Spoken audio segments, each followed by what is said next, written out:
Шановні учасники, усім доброго ранку. Ми раді вітати вас на Dear цьому participants, good morning, everyone. We are happy to meet you at our webinar. My name is Sergey.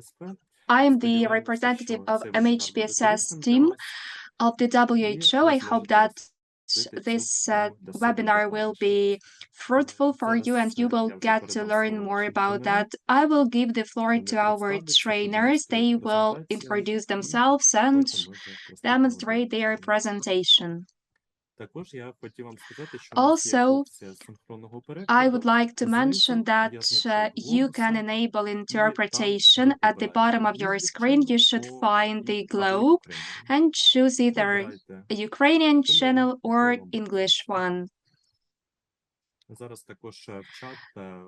Right now, you can see the instructions, the steps that you need to make in order to enable interpretation. If you have any difficulties, please reach out to us.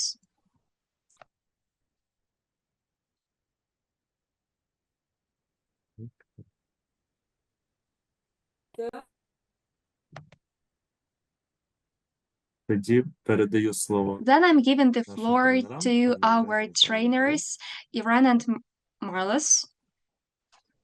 Yes, thank you so much. I will start by introducing myself. My name is a Dutch name. It's Irene Martens, but you don't have to remember that. I am from the Netherlands. I work at ARQ Psychotrauma Center. I'm a clinical psychologist and a psychotherapist, and I'm specialized in PTSD treatment. And for the last 5 years, I've mainly been treating military and veterans. So I want to discuss combat-related PTSD with you today. Good morning. I'm happy to be here this morning. I'm Marloes de Kok, also a typical Dutch name. I'm a mental health psychologist and I also a relational therapist. So I work a lot with families, parents and children, the relationships within the family, and I'm specialized in traumatized families. I'm seeing people who are refugees and veteran families, and I hope we can have a fruitful morning together.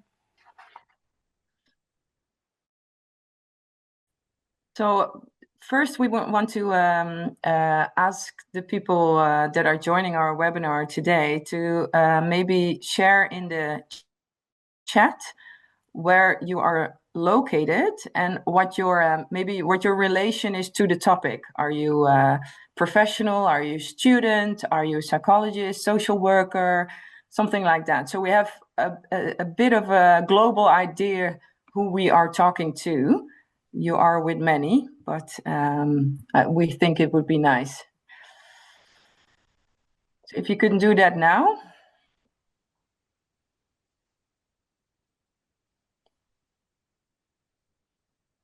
And then maybe the translator can give us a general idea of your background. Yes, of course. Yes, I will. There are psychologists. For example, Vera Ivchun is a clinical psychologist. People from Lviv, Kharkiv, Kyiv, crisis psychologists, psychiatrists, clinical psychologists. Then the psychologist assistant, a psychologist, rehabilitation psychologist, a psychologist working with veterans and their families, a crisis psychologist from Chernihiv, also psychologists working with the military personnel and veterans since 2014, crisis psychologist from Poltava, from Kyiv region, crisis psychologist from Sumy again, psychiatrist, art therapist, psychologist, clinical psychologist, health promoter, then psychotherapist, psychologist, psychiatrist, psychologist, clinical psychologist, MHPSS manager of people in need located in Kyiv, doctor, psychiatrist learning psychotherapy right now and working with the military personnel and their families, caseworker from Kharkiv, Then the representative of the Kharkiv School of Sexology, Psychotherapy and Medical Psychology of the Kharkiv National Medical University, also the chief of the Mental Health Center, then psychologist, social worker, practical psychologist, volunteer in NGO living in Austria, psychiatrist, social worker. Wow. Lots of people. Should I continue? Now we get an idea. There's a lot of psychologists in Ukraine. Thank you so much. No, that's very helpful. So you have common knowledge, I think. So we want to use this opportunity to share with you what you're really looking for. So please, if you have any questions, just drop them in the chat, and at some interval times we will check the chat and ask the interpreter to filter out maybe questions that are asked repeatedly. So let's make the most of it. Also, I think it's nice to introduce our colleague, if you're okay, Irina, who joined today as well. Irina Frankova, do you want to introduce yourself? Is that okay? Can you unmute yourself or not? No? Okay. Yeah. Так, здається, зараз ви Yes, можете I мене чути. can Вітаю, unmute колеги, myself. доброго You can ранку. hear me. Hello, dear colleagues. Good Так, в morning. мене є така честь працювати разом з It's Іриною an та honor for me Марлуз to work в together with центрі Iran and Marluz 45 in в Нідерландах the і Netherlands бути in дотичною Center до 45 and лікування be родин related і to дітей, the work також with ветеранів, families, українських children, and вимушено veterans, переміщених родин і ветеранів, які зараз проходять Ukrainian або проходять refugee реабілітацію, families, перебувають в and also Нідерландах. Ukrainian veterans Але так who само receive я rehabilitation є care in Netherlands. I'm also співробітником кафедри медичної психології та психосоматичної медицини I also Національного work медичного in the університету National Medical Богомольця і довгий University час named працювала в after Києві Bohomolets, and в I залізничній worked for a лікарні, long в центрі time in Kyiv in the тут. railway hospital. Дякую. Thank you very much. Thank you. Thank you, Irina. So we, Marloes and I, we prepared a PowerPoint presentation with also some video clips. So because we have 3 hours, we have until 12:30. So we can have a bit of different modalities to keep you all concentrated. But we also, we plan to have a break somewhere in the middle. So if the technical support team can start our PowerPoint, that's helpful.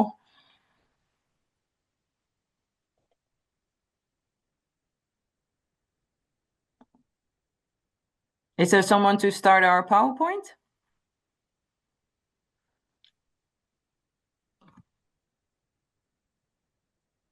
Зараз налаштовуємо.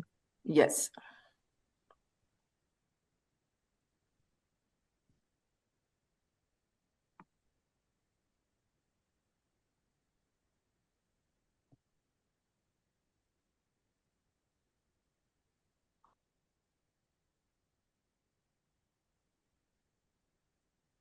I asked the technical support specialist to share the screen, and he just texted that he just needs 1 minute. Okay.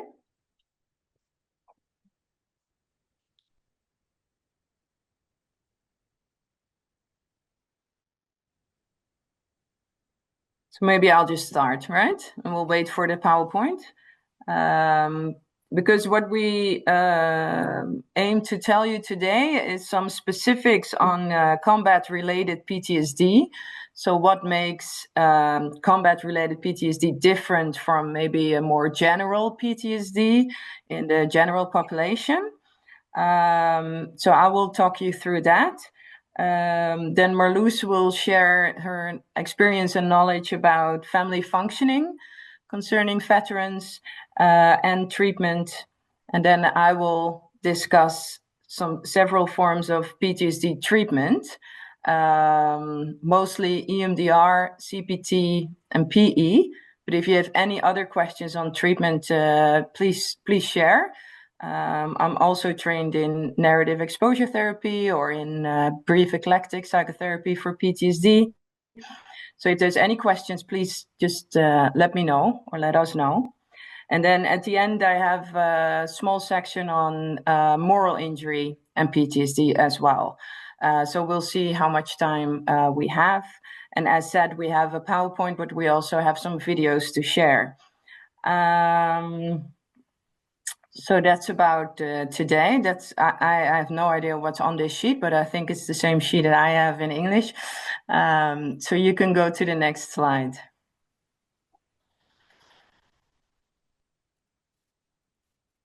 Yes. So I want to start with a disclaimer. It's good to know that we are in the Netherlands, so we are not in a war zone. It's a very different context to offer treatment. The veterans that we see, they are mostly Dutch veterans that are sent out on a military mission to a war zone and then return to a safe country. So that's really, really different from what Ukraine is facing right now. So I just want to let you know that we do realize that. It's just that most literature, most research that we have concerning PTSD or PTSD treatment is focusing on the context that we know. There's only a smaller amount of literature on active duty, or as they call it, forward psychiatry. So that's more like offering treatment with people who are on the front line or have to return to front line. So that's different. Is there a question regarding that right now? Because I see some things in the chat already.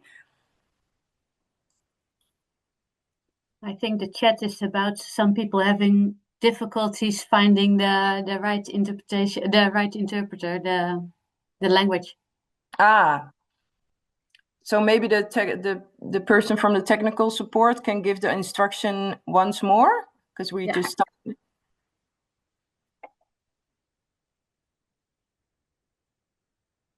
I don't hear anybody, but maybe. Yeah, they've written what to do.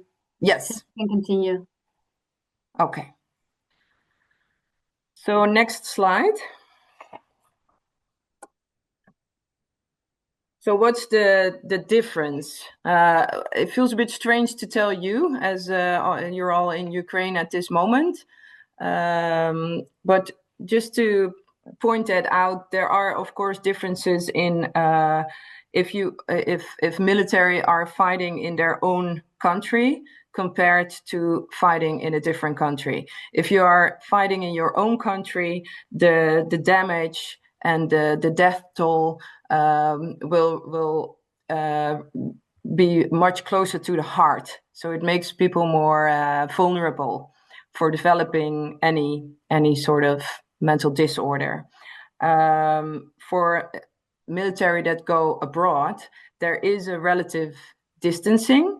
They come from safety, but they know they are coming back to a safe country. And also there is an end date. Like they usually know I am going to be away from my family for 3 or 4 months, maybe 6 months, and then I return home. So we're very much aware of that. The situation in Ukraine is different from that. Also, next sheet. In preparation for this webinar, I tried to read some literature on the Ukrainian situation. And as I understand, there are a lot of civilians in combat, over 500,000 civilians that are trained shortly. I don't have to explain you, of course, that they are probably more vulnerable for developing some kind of problems as well. Coping skills in trained military personnel are more developed, sometimes even part of their personality or their identity. So they chose military already before the war started. So it's a different target group, to say so. So this is just a disclaimer on forehand that most literature you will find on PTSD, combat-related PTSD, are focusing on, let's say, the trained military personnel for a mission abroad.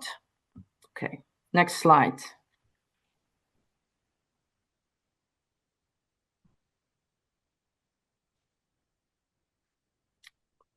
So what makes the military context different from, let's say, a civilian context? Military, they usually they start training when they're at a young age, and their personality is still forming. They're in a developmental stage where they're very sensible for, you know, the coping, the peer pressure. In the military, these are quotes I hear very often from Dutch military. Things like, stay vigilant, stay alive, we must so we can, pain is a feeling, feelings can be blocked.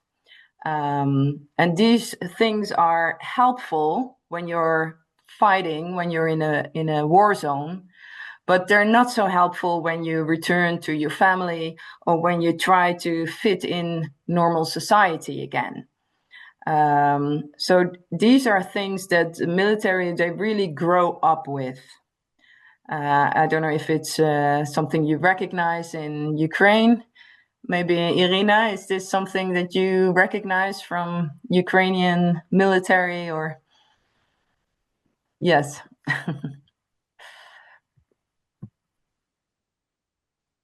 Yes, for sure. What is a typical Ukrainian phrase?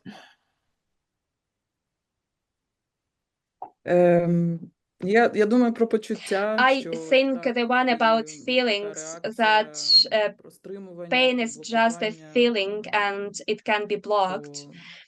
Небажання задіти своїми About почуттями близьких, their lack of desire, you know, переживаннями, щоб to hurt their убезпечити families. своїх They близьких, are родину. not ready to Все це share their feelings in order може to тільки поширюватися keep it away в from колі their однодумців families, чи and тих, they з can ким share them служать, і only теж with зовсім the не завжди like-minded через people, with their почуття певного comrades, and сорому, що не можу справитися з sometimes почуттями, they наче cannot почуття це щось таке, do що я that маю because they are контролювати, якщо я ashamed це of не their контролюю, feelings. то They це think that their певний feelings are сором. something to be Але controlled, зрозуміло, and що if they не всі так struggle to реагують, do але that, they є така, should be ashamed. Of course, not поширена everyone thinks like that, but this is the typical reaction. Yes. Thank you, Irina. Yeah, and this is something we hear often, Irene, and also in the relationship that somebody in the military also don't want to be weak and don't want to put a burden on the other on the partner or on the spouse to make it more heavy for the other one. So sometimes people withhold their emotion, keep them to themselves, but feel also a bit alone. Yes. Next slide.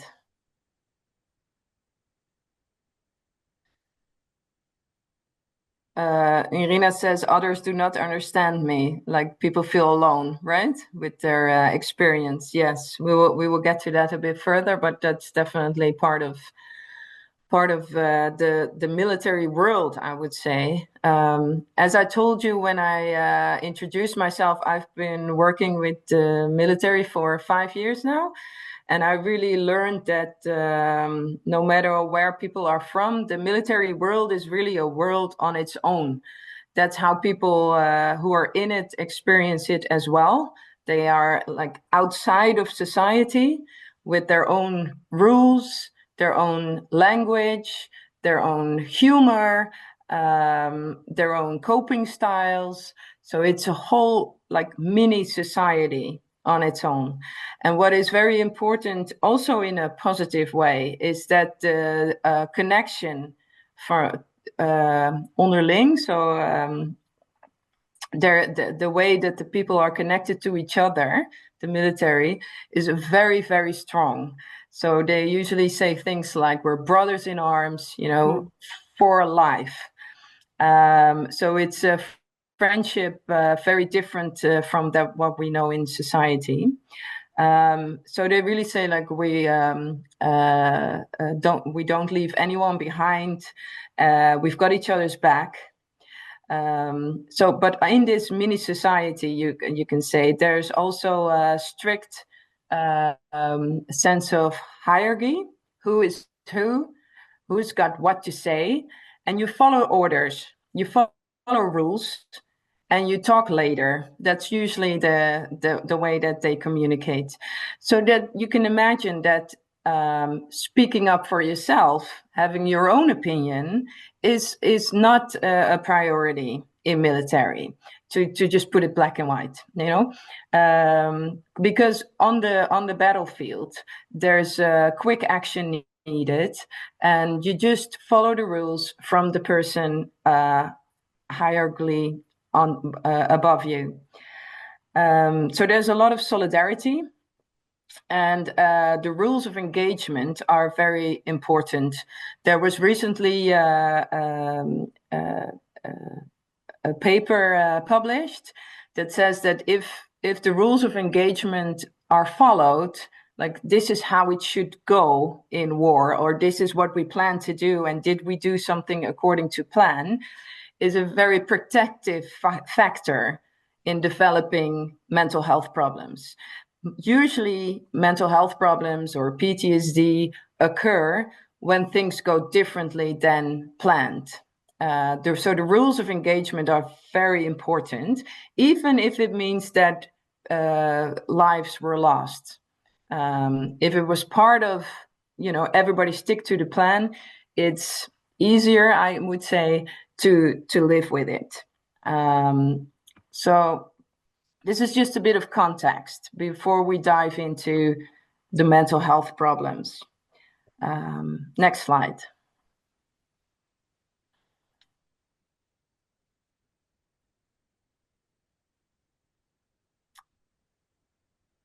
It's quite a full sheet. Maybe you want to read it.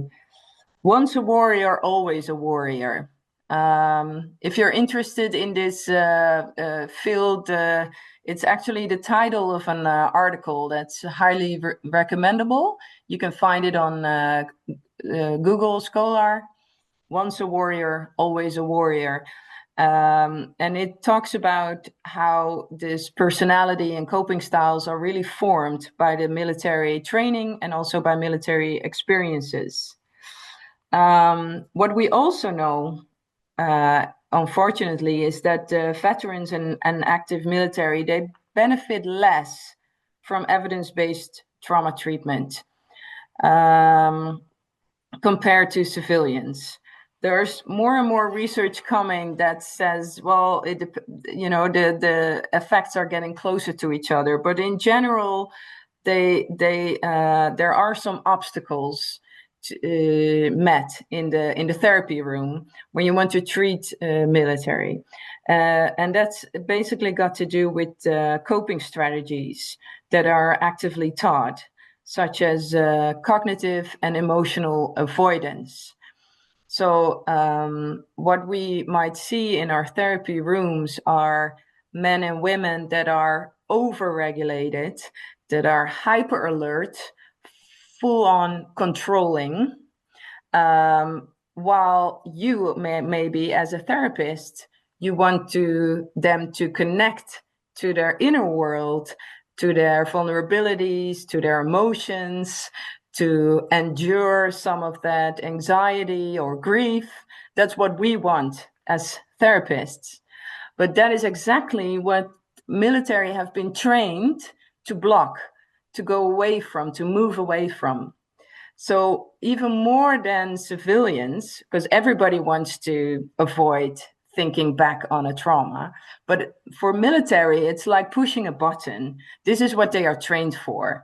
Blocking emotions, but also blocking thoughts.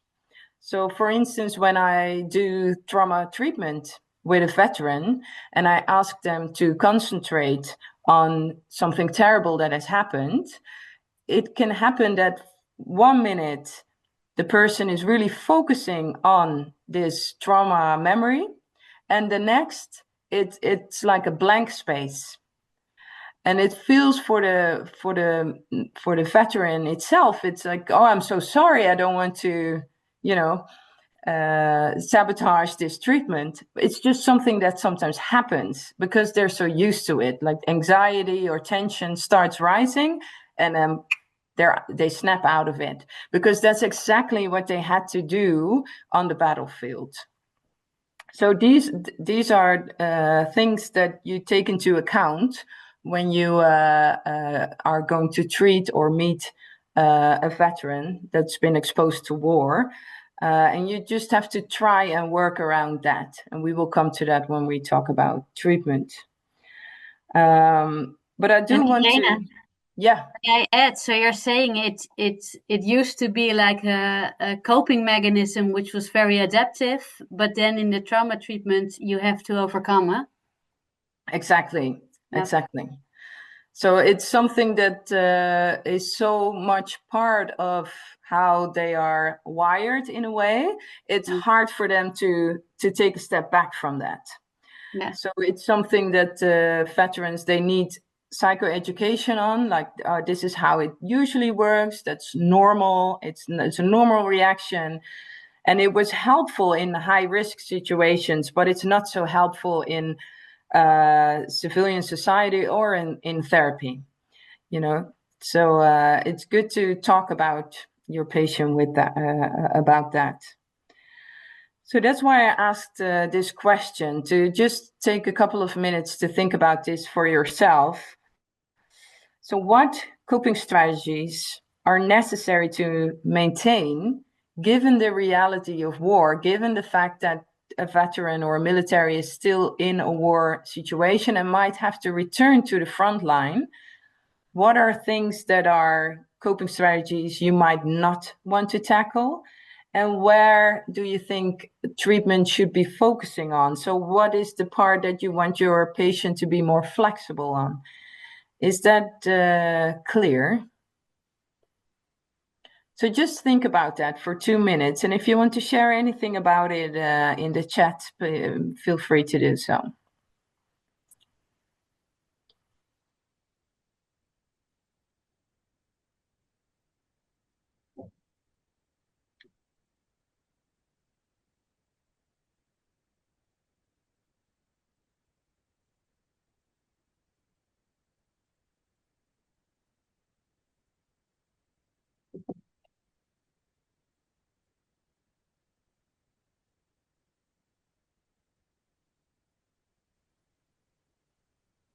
Volodymyr Rapinovsky mentioned that it can be grounding, body-oriented therapy, sensory yoga. And Irina Frankova asked to repeat the second part of the question. Yes. So my question is that when you encounter a military with, let's say, complaints that are not, normal for a society context, which complaints or which coping strategies are actually might be helpful given the reality of war? And which are things that no matter no matter if someone is returning to the front line, would still be a good target for treatment? So where would you want change?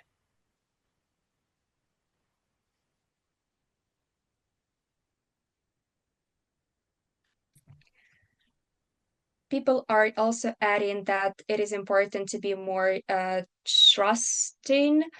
Then it can be grounding, breathing technique, cognitive restructurization, the change of negative beliefs, peer support, being level-headed. What's that? When a person can control their emotions.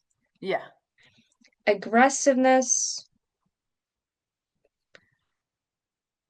analysis of the situation without being too dramatic, search and realization of the already available resources, stress resilience, mindfulness skills, work on self-blame and guilt, self-regulation skills, search for internal and external pillars of support, self-blame, which has to be changed, self-preservation, maintenance of the relationship with the family. Great. Faith in God, resilience, grounding techniques, sensory enhanced yoga, living in the moment, Nice. then leaving behind some heavy and negative thoughts and feelings, process EMDR, grounding techniques, and safe space technique. Thank you so much. Then freeze reaction, flight reaction, and fight reaction. Skills to stop the circle of bad thoughts. Breathing and body-oriented practices, CBT. Active listening allows to build the relationship with the client, because they always say that no one can hear them out or understand them. Also, resources, motivation, work with unproductive responses to stress. Okay, thank you. It's nice because through your answers, I get an idea of what you all been doing and offering probably right now. And it sounds really good, like grounding techniques or giving some more control over emotions, also tackling negative thoughts. So that's great. I would say also nightmares or flashbacks are not helpful in any way. So intrusions are could be a good aim for treatment as well. Feeling guilty or worthless or ashamed. These are things we can tackle. Control over emotions like aggression was mentioned. Of course, it's very hard. And also ineffective coping, like drinking or drugs. I've understood it's a very big issue in Ukraine, especially in military. So that's definitely challenging. But that's Irene. Yeah. May I add something? I think what you're saying about it's also about regulating the body, yeah, the grounding techniques, and to find a bit of a switch, because the alertness is high. You have to be well, very alert, and you also have to find a way to switch off a bit, to calm down a bit. And I think this is the grounding techniques. And I used to remember there was a military we were working with, and when he was on active duty, he was becoming too much afraid, and then in the night he wanted to sleep with his fencing vest on, because the fear was in his system, and he felt he had to be alert 24 hours a day. They spoke with him, and they decided, please go back. You need to take care of your stress system, because it was too much. And I think this is very important, to find like your own special ways to switch off and to calm down, and to find something to regulate, because you cannot be 24 hours a day alert. Exactly. And at the same time, Marloes, I do think that the state of being hyper alert is most difficult to tackle for the people that are listening now. So that should probably not be your number one goal for treatment, to make people less hypervigilance or to have a light sleep. Of course, it's necessary to sleep to recover, but light sleepers, it's probably not something you can tackle as long as the war is ongoing. And also reactions to some triggers. We will show some videos, or I should show a video later of PE and exposure in vivo. In our context in the Netherlands, we would have veteran maybe listen to helicopter sounds and tell them, you know, listen to it in different situations at home, when you're doing the dishes, when you're walking the dog, and try to reset your brain, learn your brain that a helicopter is a neutral sound. Well, that's not something that might fit your context. So it asks some, you know, something to be very sharp.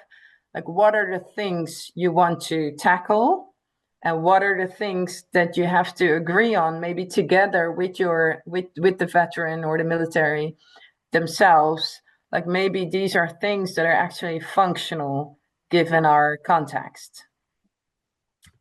So it's not ABC from the protocol. Next slide.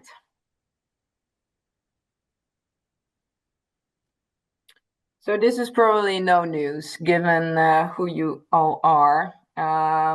But as you know, combat-related PTSD, people in combat are at higher risk of developing PTSD just due to the very nature and intensity of their exposure in combat. High risk situation, but also, you know, you need to make quick decisions, usually not between good or bad, or just, you know, filthy or dirty, or, you know, not there might not be a good option. They have to follow orders, maybe orders they don't want to listen to, but still that's the, you know, that's what how the military works. And targets can be very unclear, so the quick decisions, and there might be quite a bit of a fault. How do you say? Do you know the translation, Marloes? Like a foutmarge? No, I don't know. Maybe the translator knows. This unclear targets makes it more vulnerable for making mistakes. Military, they are exposed to exhaustion, to hunger, to difficult weather conditions. It all adds up to the mental load, and also the unclear termination of frontline action. I know there are rotation problems. So the most military, they start their mission thinking they're gonna take a sprint, and then they end up walking a marathon. And how do you cope with that? How do you deal with that? Okay, next slide.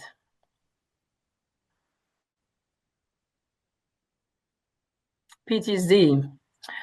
Most of you are psychologists and psychiatrists, I've just learned. So I don't think I need to explain to you maybe what PTSD is according to DSM-5. Is that, how do I check that? So I think you're all well aware of, what do you want to say, Irina? Wait. Yeah, you know, it's a sign. So whenever we agree, like we put the plus in the sign. So yes, we know. And actually, Yes. Julia said, yes, we know. Okay, so we just go to the next slide. Thank you.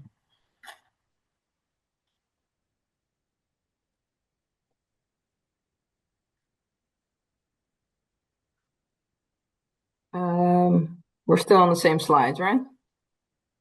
These are the criteria. Criteria A1. Should we switch to another one? Yes. I don't know what was on the on the sheet before this, to be honest. So what do you see in daily life? Well, the false alarm that goes off the exhausting tiredness of being constantly alert, and disconnecting and dysregulation. These are all probably what you see in your treatment rooms. So I will not talk too long about this. I think it's nice to mention that it might be interesting if it applies to you to read a bit about overregulation. So there's also always a lot of attention that goes to dysregulation or dissociation. But military, they might be overregulated, and that's why they don't sleep, for instance. And all seems to be in favor of avoidance. So the drinking, the numbing, scrolling, disconnecting, isolating, it's all part of the avoidance. So peer support was mentioned.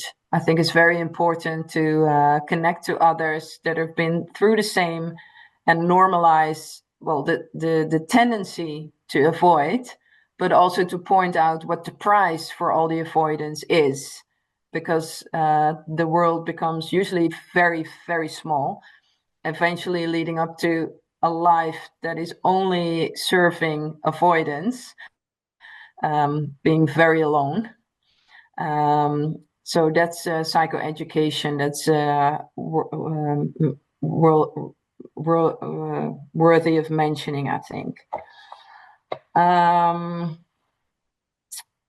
I've spoken to a group of psychologists a while back together with Irina, a Ukrainian psychologist, and they told me that a specific complaint that they encounter a lot is phantom pain. So maybe the next slide could be of interest for you. PTSD and phantom pain. So what I hear is that in Ukraine, there's a high number of amputations, also concussions or mild brain injury, that makes the treatment of PTSD even more challenging. But I thought it might be interesting to point out that PTSD and phantom pain, there's actually an overlap in the neural networks between the two, because they both activate the amygdala. And given some more information about that to your patient could be beneficial, and there are also treatment options. So the PTSD actually triggers emotional reactions that trigger the pain network. So the PTSD can indirectly influence the severity of the phantom pain, but it also works backwards in the way that the pain network and the phantom pain actually remind the military of what happened and triggers the PTSD. So just to have this conversation with military when it's of course needed, it can be very helpful. And working on the PTSD could actually help lessen the phantom pain. So it could be a motivation for a military to do the hard PTSD treatment work. There's a question? Yes. For example, when a person has a flashback and a person is completely dissociated and isolated from the reality, how to bring this person to the condition of here and now? Yeah, that's a very good question. Well, it's important to activate the senses. So there are different ways of trying to connect to the person by mentioning his or her name. I wouldn't necessarily touch the person unless you have agreed on that beforehand. So when I encounter someone and I know that dissociation can occur, I usually make a plan beforehand, like what am I allowed to do when you dissociate in such a way that it's hard to connect to you. So sometimes I'm allowed, for instance, to place my hands on someone's shoulder, but don't do that when you haven't agreed on that explicitly. And then what you want to do is just encourage someone to make contact with the here and now. So I can just mention several options that I use. One of them is maybe rub the foot soles on the ground, or make a stamping motion. Also to look around in the room and maybe mention try to ask the person, like, mention 3 things you see right now. I always emphasize, like, you're having a lot of stress right now, but you are in a safe place. You are in my room. It's 2025. You're not there right now. I'm with you. I'm not going to leave you alone. So talking like that. And then if I have a little bit more contact, for instance, I always have something that's with a strong smell in my room, so people can use it under their nose. So maybe you probably have it in Ukraine as well, like those Vicks things that you can use when you have a bad cold. And there's this very strong mint sense. It's just a smart thing to put in your desk and give it to the person so they can sniff a bit, and it helps to connect to the here and now. I also have some lavendel, but it's not always strong enough. Marloes, what do you do? Yeah, I'm in my office right now, so I thought, oh, what's there? But I use this one also with children.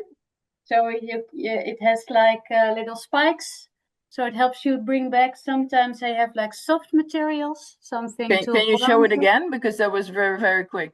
Oh yeah, you can sit on this. It's like this, and it has like little spikes. Yes. But also like soft material to hold on to. And sometimes, yeah, with children, I do make it like name 5 things you see, name 5 things which are red. What kind of sounds do you hear? So I make it like, almost like playful to activate all the senses. Yes. And what you can also like the grounding techniques, which were mentioned earlier, step on the ground, feel your feet. Well, yeah, some things like that. Yes.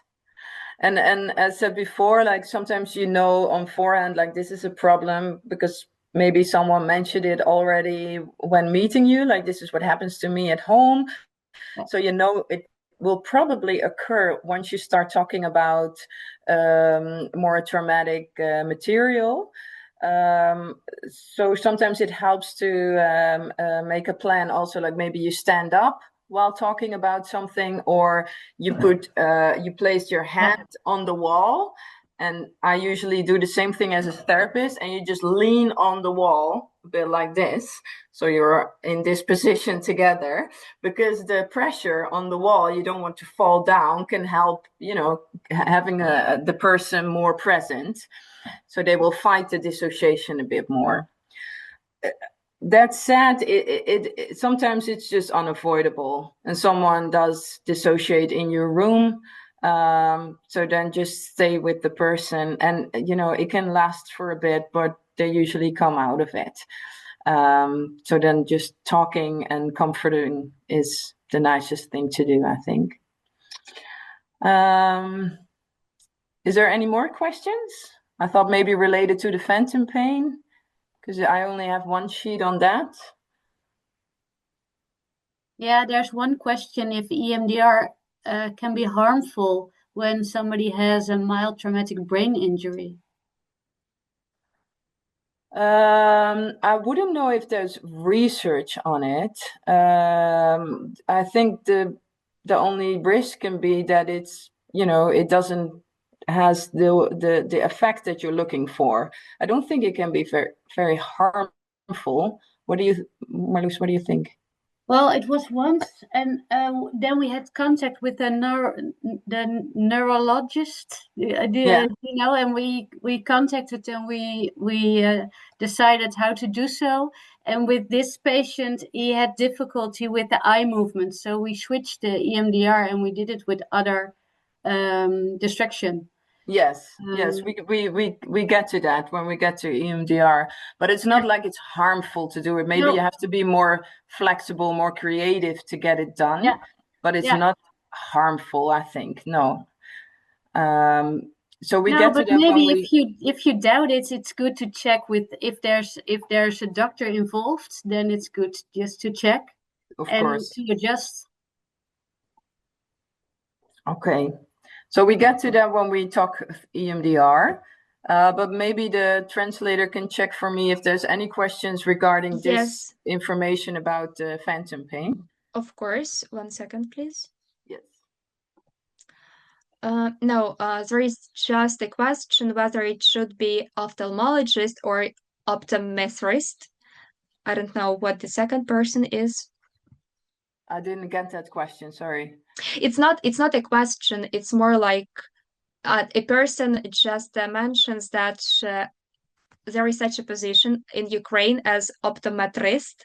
Okay. Optometrist, and this person can identify the consequences of mild traumatic brain injury. Right. Okay. That's helpful.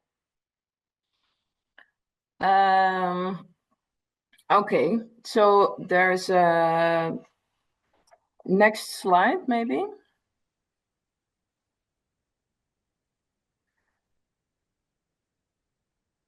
I had a little video clip. Marloes, you know which one this is.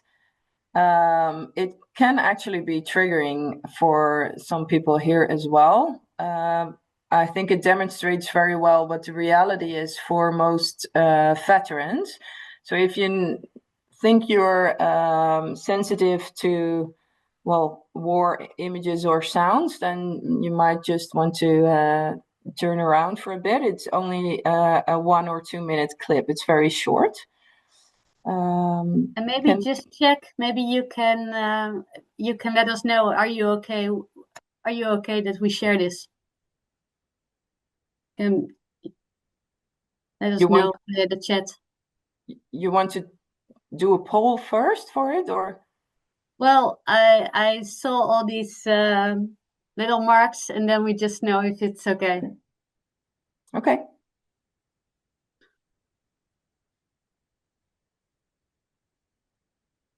Okay, I think it's okay. It's okay, yeah. So then the technical support, this is the first video, so this is the check if it's gonna work. Can you press the play button? It's very small. Wait, the screen has to be a bit bigger.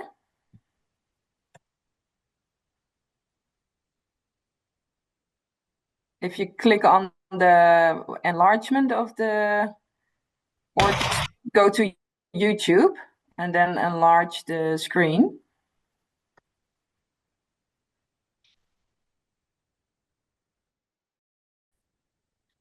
Shall I look it up and share my screen?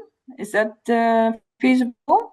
Yeah, I was doing it in the meantime. So the technical support has it. Yeah. Great.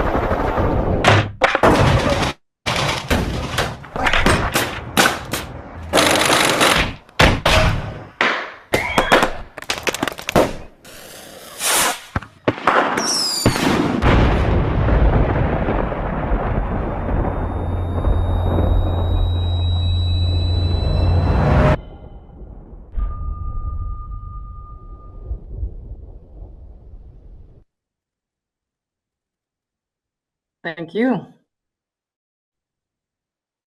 So it's a very powerful illustration, I think, of what military are being exposed to in daily life and how hard it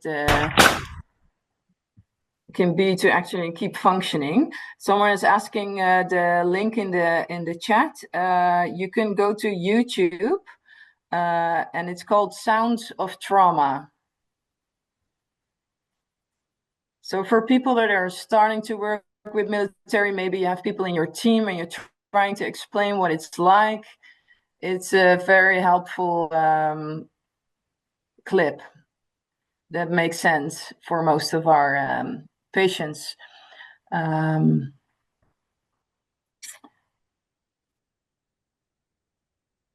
Any reactions? Someone says it's a cool video. Maybe you should. Okay. Marloes put the clip link in the chat. That's great. So next slide. Oops, it keeps going. So this is something I thought I'll show you as well. I came upon this on YouTube because I want to. Like the old. Oh, wait 1 minute. It's the because I think it's good to address stigma as well.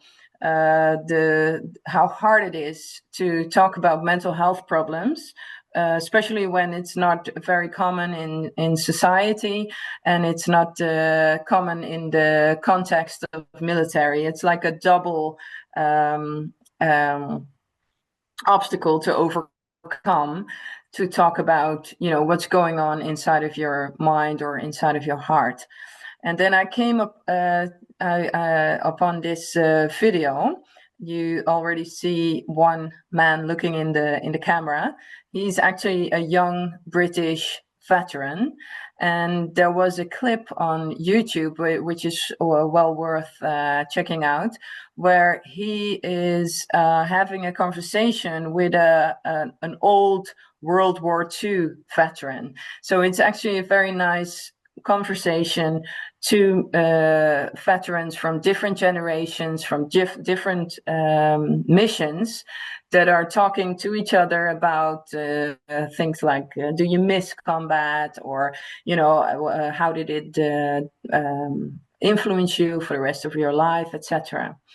And then the comments section in YouTube is actually very interesting, because several people started mentioning, oh, it's only the young guy who's whining about PTSD, or he's whining about anxiety, and then the old man, he doesn't mention it at all.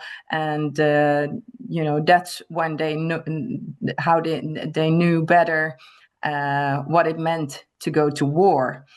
So the young veteran actually decided to react on those comments, and I think it's a very nice illustration of how hard it is.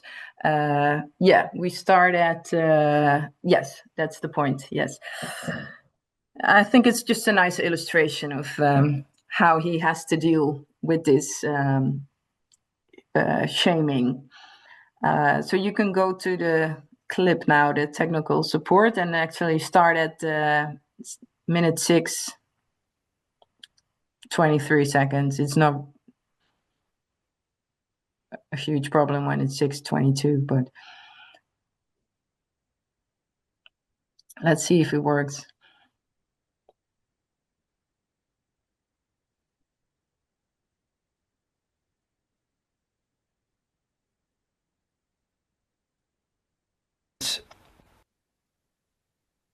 His name says it all, that he likes to play games. So obviously he's a veteran of the PlayStation. It feels like the old vet is actually a man and the young lad is a pussy. No offence, but he kept talking about mental health and BS. So mental health BS. The old man served in World War II and did not complain once. If you can't handle death in a war, then don't go in the army. I don't know where to start with this. Yeah, I kept talking about mental health because mental health is killing our forces, it's killing our people. So, you know, military and civilians. So when you've got the old man is actually a man, doesn't talk about it once, the reason he doesn't talk about it is because maybe he doesn't know how to talk about it. And the people like him that are my age that don't talk about mental health because they don't want to be a pussy, they then suffer with it and then they kill themselves because they think that they're being a pussy by talking about it and all that BS. So to blow my own trumpet, to blow my own bugle and blow smoke up my own I'm the opposite to a pussy because I'm actually talking about it and because I want to help people become stronger. No, I can't handle death in a war. And if you can bring me one person in the whole of the British Army that can say to me, I can handle death in war, then good on you, because they're full of shit, because death is an unnatural thing to witness. And to see it, a human body in such a horrific form, and be alright about it, then you've got something wrong, you need help. Have I replied to that on YouTube, by the way? Because I'm going to go on there and I'm going to give him. Why is the younger guy dressed like he's about to work out when now I had cargo pants on and I was covered in oil from work? So you can stop the video now. Thanks. Thank you so much. So one of the reasons I picked this video is because this man is so straightforward. And I think that's something the military that I encounter really look for, is just direct communication. That's just, you know, he uses some words that are bleeped out. And, you know, so if you have someone that has been through a similar experience and who can tell another person that it's totally okay to have any complaints after what they've been going through, that's the most helpful thing. But if not, if you don't have someone like that around you in your team, it might be helpful to show a video like this, because it's so clear cut. We as a psychologist, we might tend to, you know, talk in some clinical way or a bit nice or polite. Most military, they need very to the point information like this. That's why I like this. And Irene, I think this is also what we sometimes see when working in groups. It can be very powerful that the stigma is addressed amongst each other, and they speak about it. And somebody is saying, "Well, I used to deny it at first too, but now I'm here, and you can take this journey as well." I think the strength of group treatment is also very important. Definitely. Maybe Marloes, we can ask the moderator if there are any questions about this first part, and then we might have a little break, maybe 5 or 10 minutes if people want to use the bathroom or get a cup of tea, and then we continue about family functioning. Yeah. So are there any questions that stick out or that are asked repeatedly?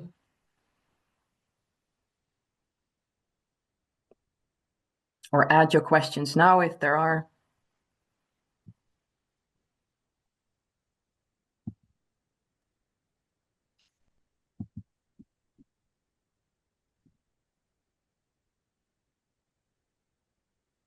I asked the participants if they have any questions or they need further clarification. Nadia asked you to share the link of the second video if possible. Yes. Yes, I will. I just put it in the chat right now.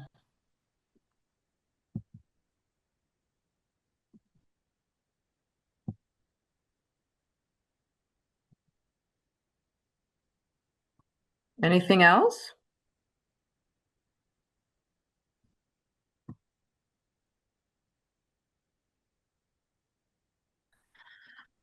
One of the ladies is wondering whether they will be able to receive the presentation. Yeah, sure.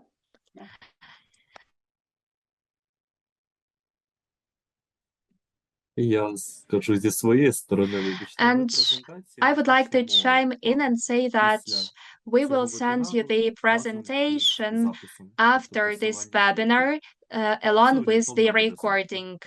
And we will send it tomorrow, and you will also receive the feedback form for us to assess this webinar. Iran, you can just not send this presentation. We will do it on our own. Sure. Maybe I have a contact about that because I added some slides, so then you have the complete version. Okay. Okay. Дякую. Добре. There are some questions, two questions. Can I ask them? Yes, sure. If a person with PTSD receives therapy but avoids conversations about the traumatic event and talks about the childhood and the situations happening before the war, is it worth bringing up the question, what led to the development of PTSD? What caused PTSD? You mean if you can ask that?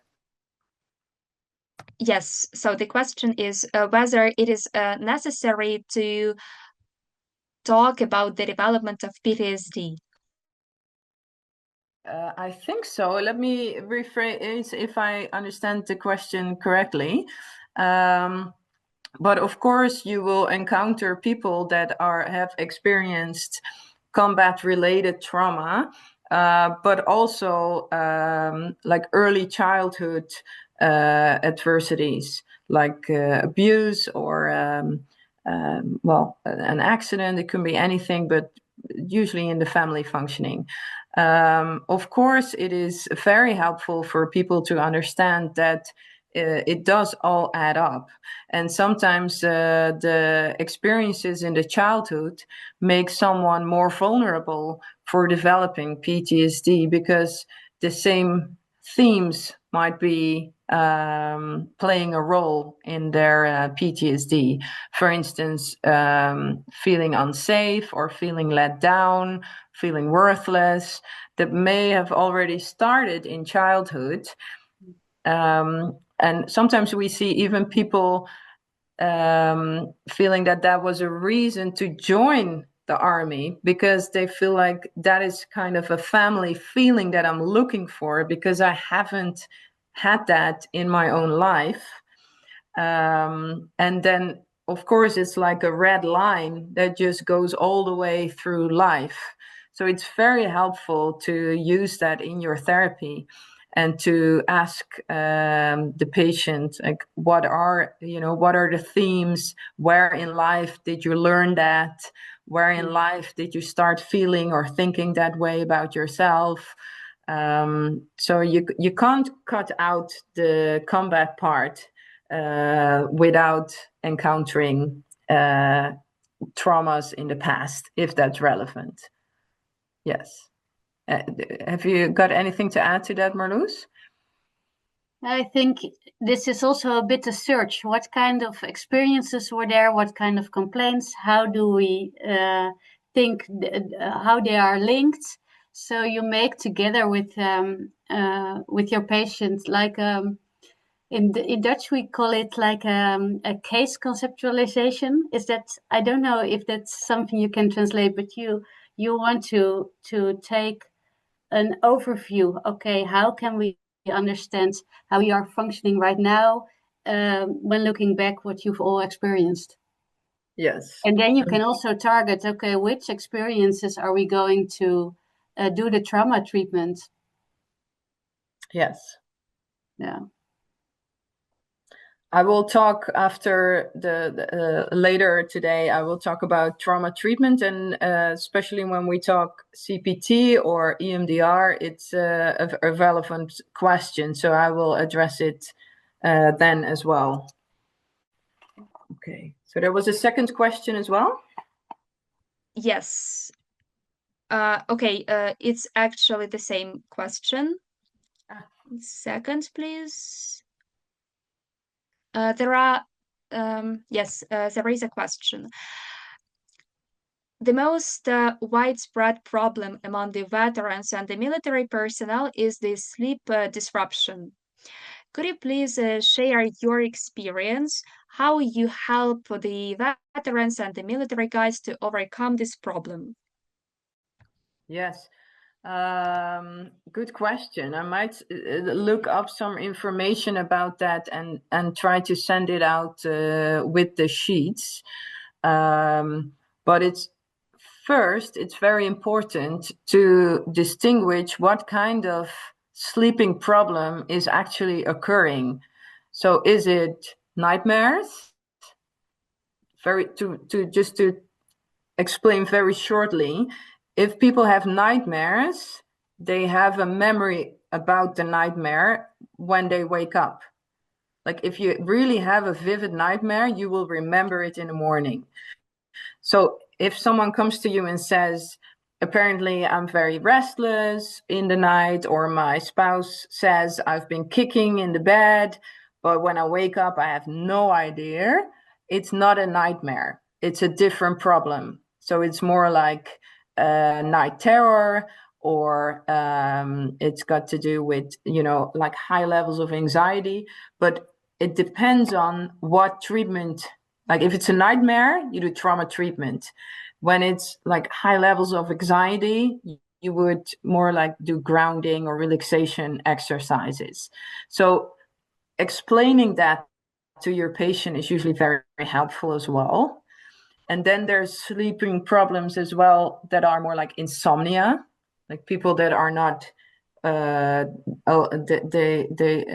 it doesn't work to like fall asleep, So when it's on the beginning of the night, for instance, they go to bed and then they just lay awake for hours, there's more like mindfulness or relaxation or breathing exercises.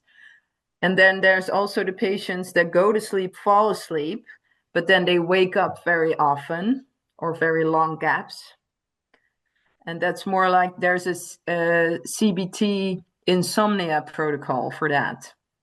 So first you need to know, what are we looking at? What is actually happening in the night? And then you can choose which intervention is needed.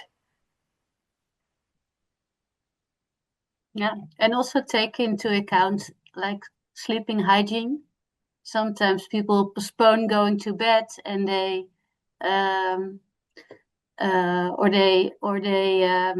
drink coffee or drink alcohol in the night. So you can also look at the sleep hygiene. Yes, or have the TV on with news. It's not helpful. So you really like you can use a whole session probably just asking all the ins and outs about what's happening in the night. Okay. So I hope that's an answer to the question. So I suggest, should we have, what do you think, 5 or 10 minute break? What do you think, Marloes? I think 5 is enough.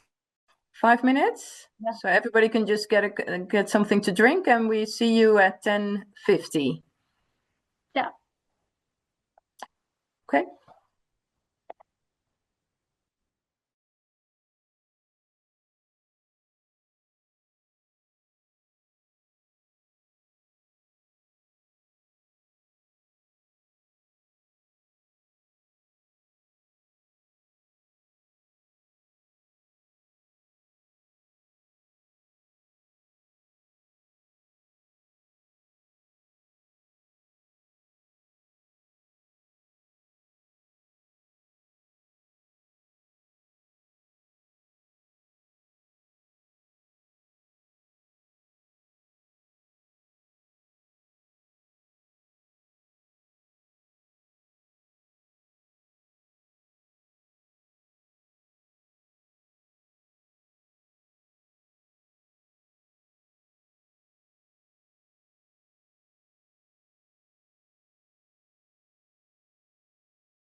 Hey, Marloes.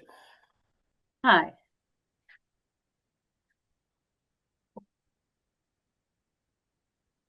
Ik zag wat in de chat over connection is lost. Yeah, but the technical support answered, so it's probably okay. Yeah.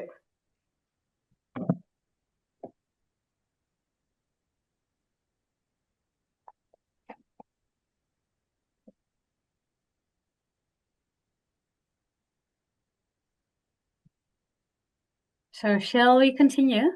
Yes. Is the translator back? Yes. Yeah, great.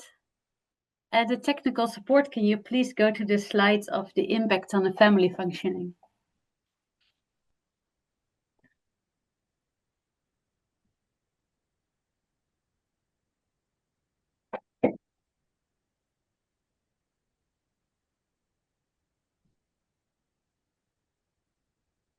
Yeah, thanks. So the war-related symptoms we spoke about, the ongoing stress and threat, they don't exist in a vacuum. They aren't like isolated, but they have their effects on all the close relationships. Like, just as a brief example, if I'm stressed out and I can't stand the mess my children are making, I start being grumpy, and my children respond by sighing, and then I will start preaching a bit more. So it's like interactional. It's like serve and return. It goes back and forth.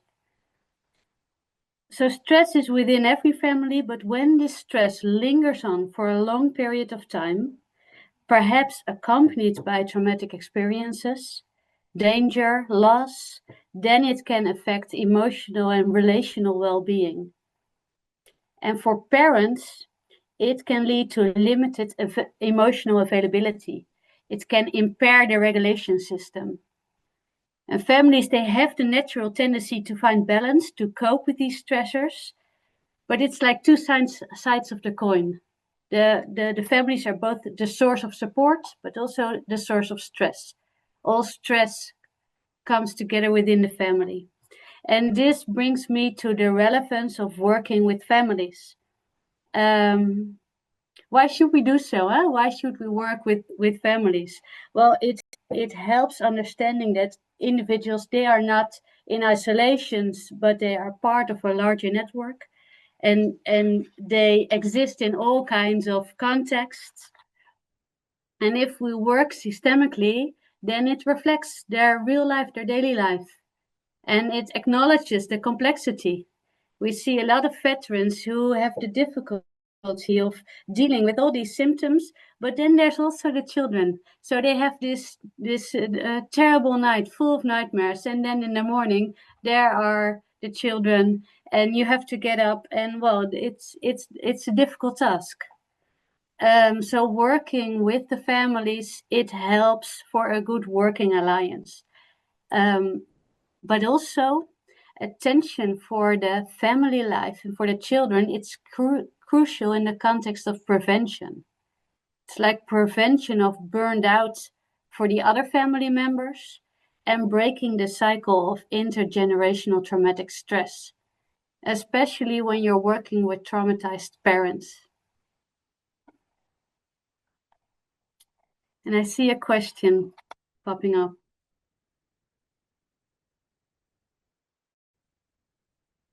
Is there a question? No. That's not the question. That's Okay. just the person asking for the presentation, and so he answers that everything will be done. Okay, great. We already talked a bit about the regulation and being overregulated. If we go to the next slide, we can see the window of tolerance. And there's a short clip about the window of tolerance. It's in Ukrainian. And I would like to show you this clip. Maybe you all know the window of tolerance. It's like a metaphor. It's to get an understanding about stress regulation. For the technical support team, the clip is, the link is, I think you have the link, right?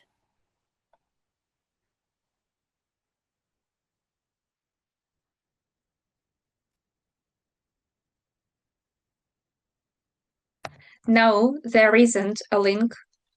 Then I will share mine. Let me check.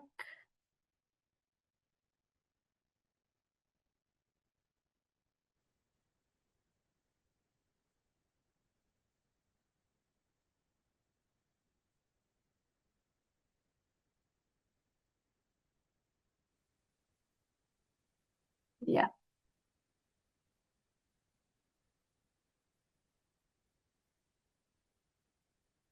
У цьому відео ми хочемо пояснити дещо, що може тобі допомогти. Йдеться про те, як працює наш мозок. Наш мозок поділяється на 3 частини – мозок рептилії, мозок савця і мозок людини. Мозок рептилії – це автоматичний пілот нашого тіла. Він піклується про автоматичні речі у нашому тілі, такі як серцебиття і дихання. Тобі не потрібно про це думати, але ти також не можеш це зупинити. Це відбувається автоматично. Так само, як ти не можеш зупинити биття свого серця. Мозок людини допомагає нам думати. Більшість тварин не мають людського мозку. Він допомагає нам розмовляти, будувати плани і думати про те, як реагувати. Мозок ссавця відповідає за наші інстинкти. Ти знаєш, що таке інстинкт? Тварини теж мають інстинкт. Коли тварині загрожує небезпека, мозок ссавця допомагає їй врятуватися, не думаючи про це. Тварини можуть бігти, як олені, або битися, як леви, або ховатися, як кролики, і сидіти дуже тихо. Ми, люди, поводимося так само. Коли ми відчуваємо небезпеку, ми можемо дуже розлютитися, втекти або сидіти дуже тихо, щоб нас ніхто не помітив.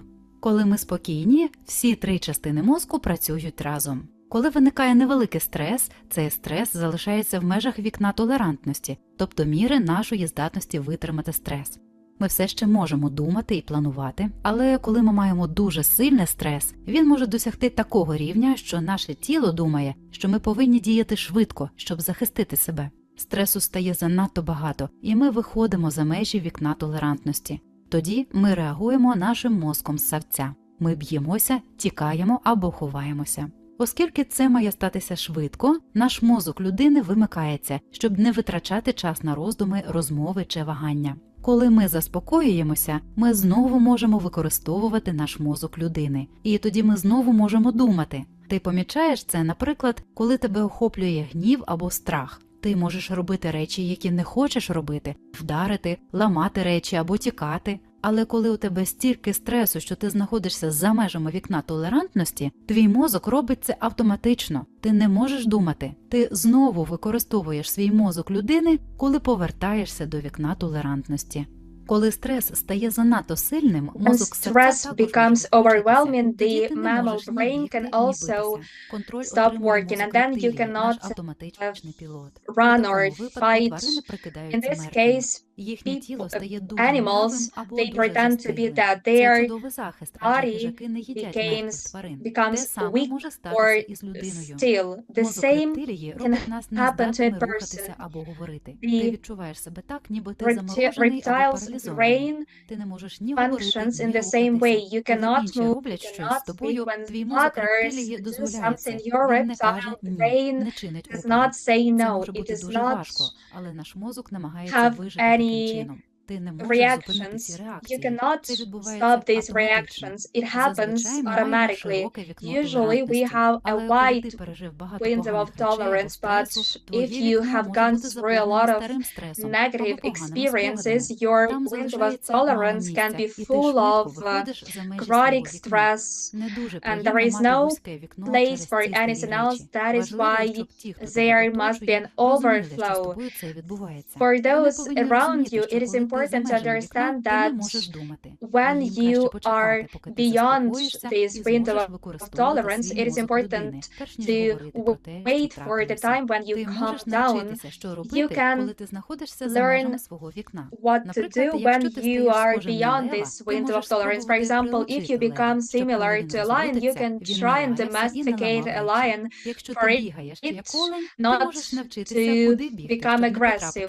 If you are running like a deer, you can also learn how to protect yourself better and understand what makes you go beyond this window of tolerance, or others can help you, because it can be difficult for you to learn such things on your own if this window is too narrow. You can also widen the window by removing the chronic stress and bad feelings. There is the EMDR therapy, when you are talking about different negative experiences and your brain is distracted. This way, the chaotic grasp as the previous memories are removed and you feel much better.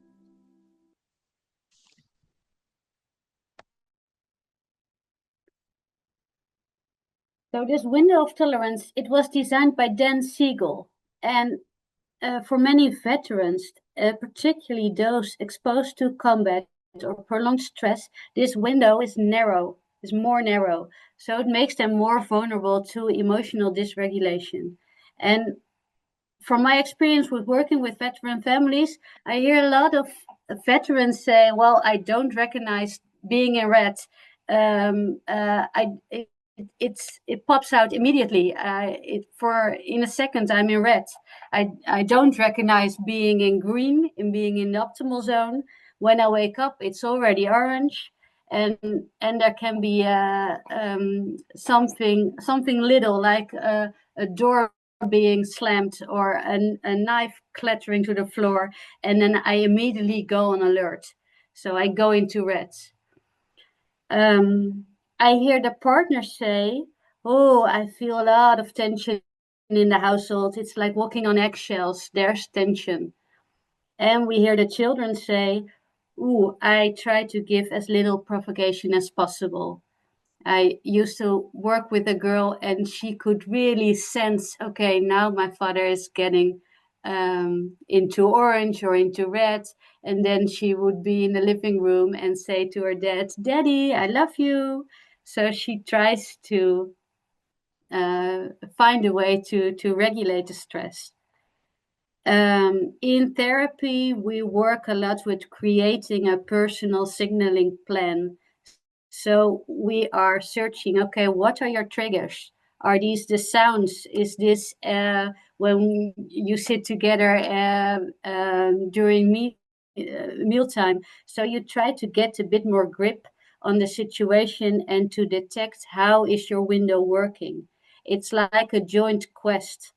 And the therapist, it's interesting because you talk about what's happening in their daily life, but it's also happening within the meeting.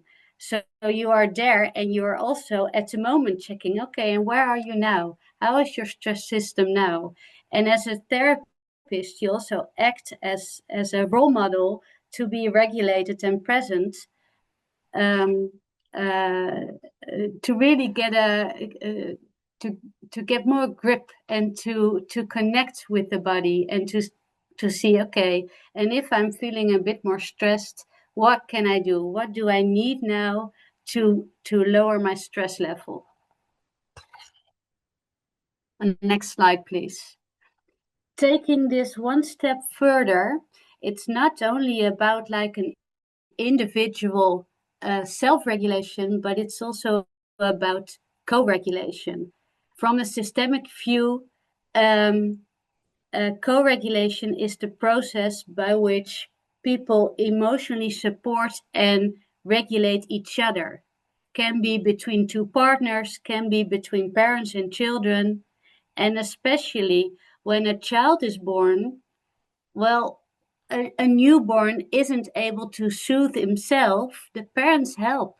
They help by cuddling the baby, rocking, talking with a soft, gentle voice, and this will calm them down. So the aspect of co-regulation in dealing with stress is very important. And I would like to show you a little clip. It's about a father and his daughter. And please watch, and later on I will ask you what do you see this father is doing? What is he doing? I will share the video. Wait a minute. Yeah.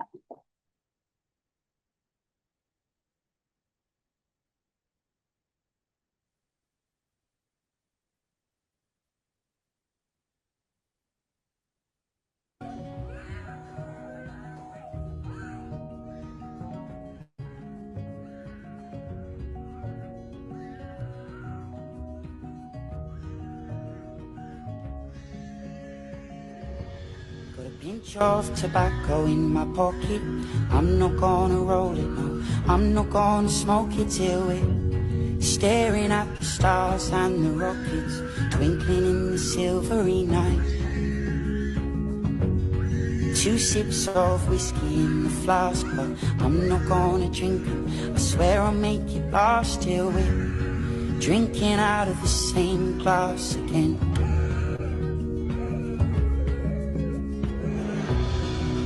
And though the sand may be washed by the sea, and the old will be lost in the new, well, 4 will not wait for 3, for 3 never waited for 2.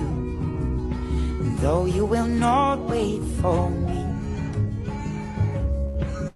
I'll wait for you.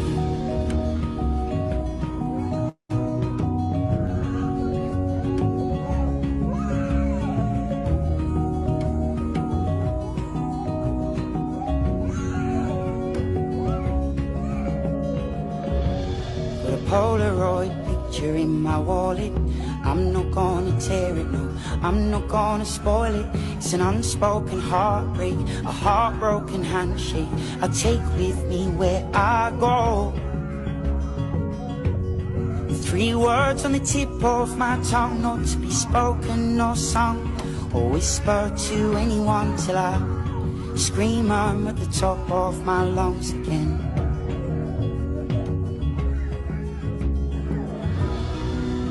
And though the sand may be washed by the sea, and the old will be lost in the new, well, 4 will not wait for 3, for 3 never waited for 2. And though you will not wait for me, I'll wait for you. Oh, oh. And oh, oh, oh, I'll wait for you, oh, oh, and oh, oh, oh, and I'll wait for you, oh, oh.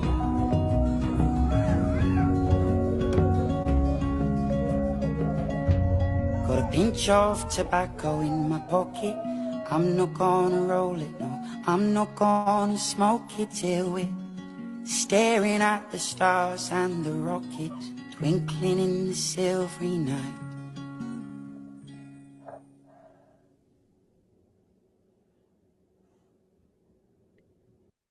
So would you like to share in the chat box, what do you see this father is doing?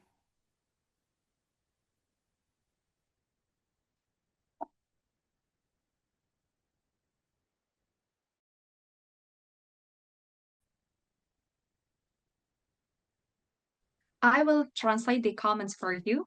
Yeah. So a lady shared that this father is very stress resilient. He shows the child that he's there for them whenever they need support, and they are ready to help them if a child wants to receive this help. Also, he shows to a child that he completely accepts them and is ready to help them. Also, allows to experience the emotions and gives this right to live through those emotions, providing support only when it is necessary. When a child let him know about the need to feel that support, he just stands or sits next to the child. He was not interfering with the whole process.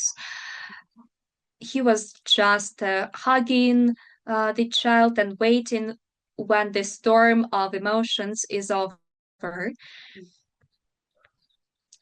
Also, he was accepting the child's emotions and letting the child live through those emotions, allowing them to be their authentic self.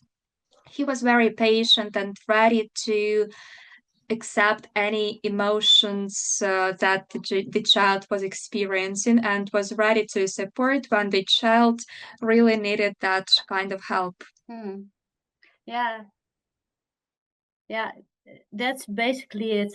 He is accepting, he's giving space, but he's there. He is, with his whole body, saying, I'm here for you. He doesn't really intervene. He's present. He patiently waits, providing a safe, supportive presence, allowing his daughter to process all these emotions within like comforting presence of him as a caregiver. And why am I showing you this clip? Well, if you think back about the moment when you yourself felt really stressed out, or you were overwhelmed, or you were afraid, what did you need most in that moment? And I think a lot of you would say, well, probably somebody who's there for you. Maybe a hug, maybe somebody who gives you reassurance, telling you you are safe, being an active listener. So the whole process of co-regulation is really crucial. And I think this is also very crucial when there's a traumatic experience. If you then have the experience that there's somebody who is comforting you, well, this builds resilience. This is like a protective shield. In working with the traumatized veterans, the ability to co-regulate their children might be impaired because their stress system is like adjusted to threat. So sometimes we see that parents become too afraid of danger and they want to protect their children all the time. Or we see the other way around, they become a bit more insensitive and we see harsh parenting. So sometimes we hear parents say that, well, a child falls down and is in pain, and the parent will respond, well, this is nothing. Don't act up. Don't cry like a baby. Get up your feet. And if a parent is within the window of tolerance, there's more room, there's more mental space to mentalize and to take into account, okay, and how is this for my child? And how can I relate to my child? And what does my child need? What does it need from me?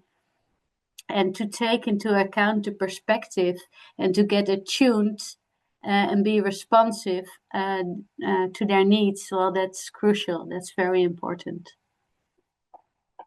Any thoughts or questions about co-regulation?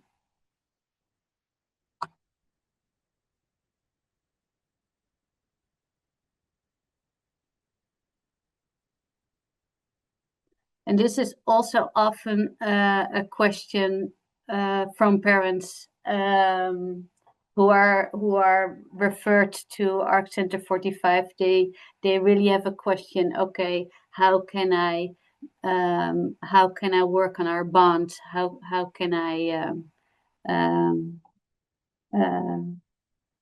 make sure that I deal with, well, my own regulation system, but make sure that the children don't have to adjust too much, because then it gets out of balance. I think there's a question. Let's see. A lady mentioned that it is a widespread problem when the parents who are veterans become very harsh towards their children. Yeah. That's often seen. There's greater risk for domestic violence, or there's a greater risk. Well, the window is narrowed, so you're easily arrested, so you get more easily irritated, can't stand the noise. So this is really, it's something to really look at. And not to judge, but to see, okay, but how can we make sure we work on creating a safe household? And sometimes it's also the whole process of, okay, what are the moments that you are stressed, and how can we make sure we make some alterations in order to how do you say it? To intervene earlier, to make sure you're not going to the red, but you detect it earlier and you can do something else. You want to add something, Irene? Yes, I think the veterans that I see mostly, that for them, as they tell me, it feels like getting more insight in the recipe for what adds up to build up tension. Yeah. So to make it more controllable, they recognize, like, okay, if I had a bad night of sleep, and for instance, it's a long day and it's about dinner time, and the child is getting tired and hungry, and these are the ingredients when we know this is a riskful situation. And just to talk about it like that, it usually helps to say, like, okay, how can we plan ahead of that to prevent it from building up? So it's a more positive, you frame it positively. Yeah, and I stopped asking, are your complaints, do the children suffer from them? Because they will respond, no, I'll try to keep it away from the children. So I start asking, okay, we know this has impact for your whole family life. What do your children notice from your complaints? It's a more open, inviting question. And it's about normalizing. Yeah, this is a difficult task, and we are here to help, because maybe what Irene is saying, when it adds up, okay, so maybe it's helpful to take a walk around the house and then go in. You need some little adjustments to regulate like a family stress system. Next slide, please. Because, well, the families, they all find their ways how to adapt to stress or traumatic events, and while doing so, you can see some shifts, and you can see like the different aspects shifting. So there are reactions, relationships, the communication, and the meaning making.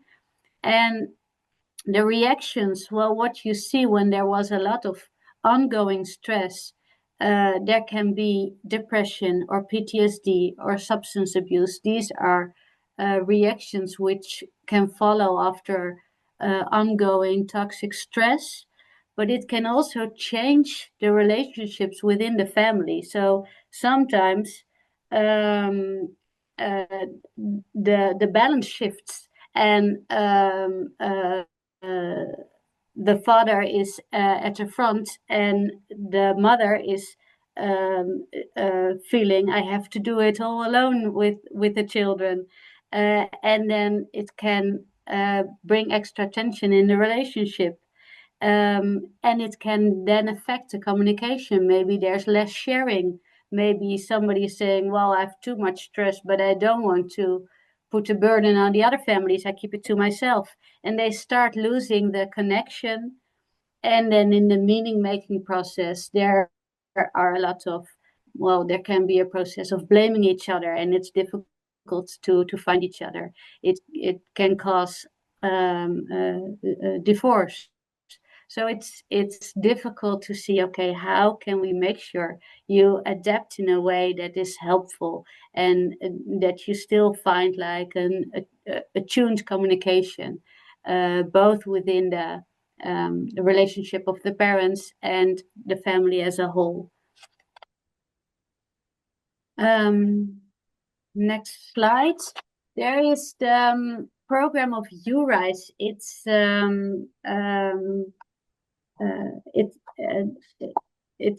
a big program where they also were looking in depth how are the forcibly displaced people, how are they doing?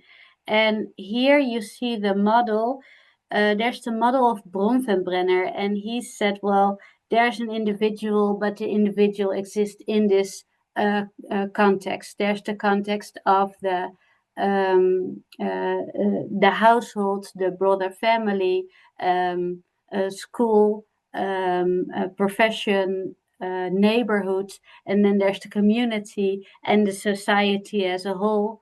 And these circles, well, you're embedded in these circles, and then you see like the orange arrow, and there's the time, there's the period before migration, the pre-migration, and sometimes this was a peaceful time, but it can also be that there were already difficulties in the family life or psychiatric problems.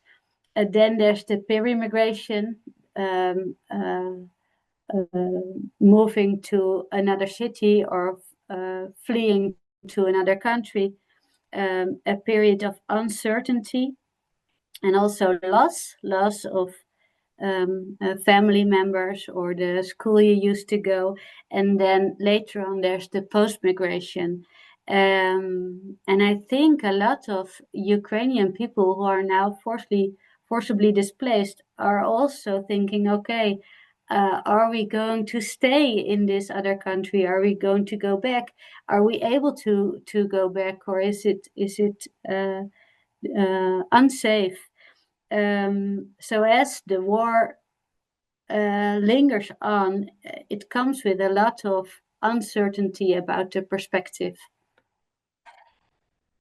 And sometimes, well, the homesickness or being separated from family members can put a big burden. And during this URISE program, they investigated what kind of stressors are the forcibly displaced families facing. And in our next slide, there's an overview of these stressors. Can you go to the next slide, please? Yeah. Oh, and yeah, go to the next one. And yes, exactly. Here you can see like the landscape of the stresses they are facing.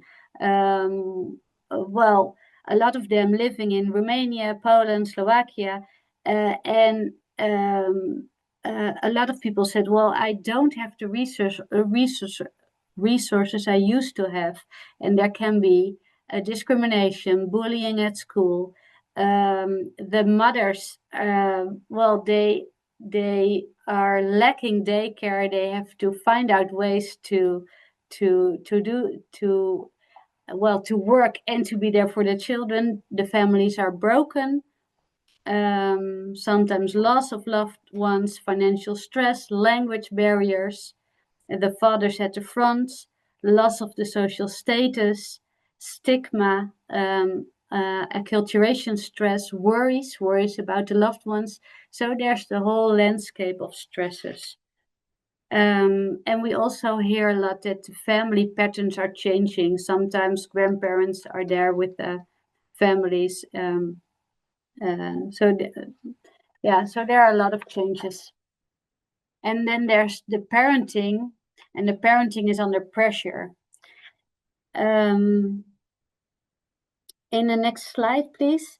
They did a research about parenting burnout in wartime. And they studied parental burnout in Ukraine after 2 years of the invasion by Russia. And there was a large group, like 100 families, with children between 0 and 12, and they found out that 58% of the participants are experiencing burnout. That's a huge number. And in this research, they also said, well, the burnout, it's associated with harsh parenting because there's so much going on, and it's difficult to be like the calm, present father you saw in the clip. Because the stress is high, and then the window is more narrow. So the parents, they can easily become more irritable, and they have a lot of tasks to do, which are highly stressful. Then let's go to the other side of the coin, because there's the stress, but there's also the coping. And that's interesting, how in the midst of war, where can we find hope? What does it look like? How do we let it grow? What kind of strategies do families use to overcome and to stay balanced? Could you please share in the chat coping skills that are helping you through difficult times? Just well, it can vary a lot. So I would like to know what kind of things do you use in order to cope?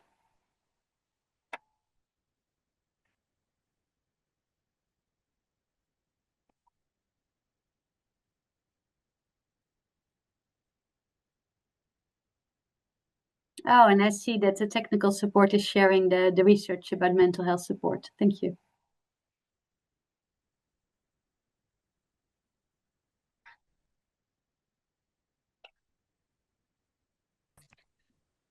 A lady mentions that it can be yoga.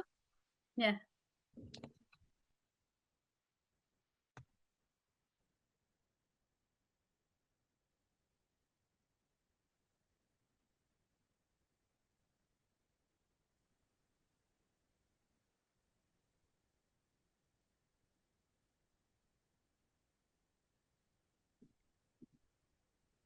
And what else is mentioned?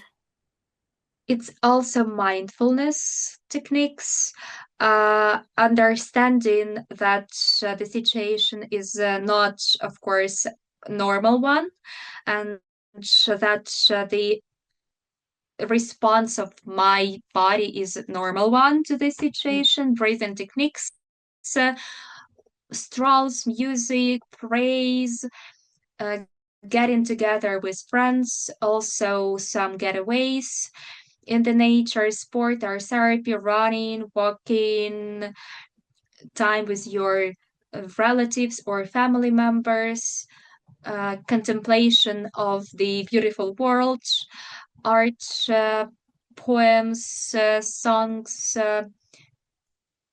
complete and good sleep, then sticking to the schedule of the day, literature, gaining new skills and knowledge, hobby, books, interest in meetings, cooking. That's it. Yeah, great.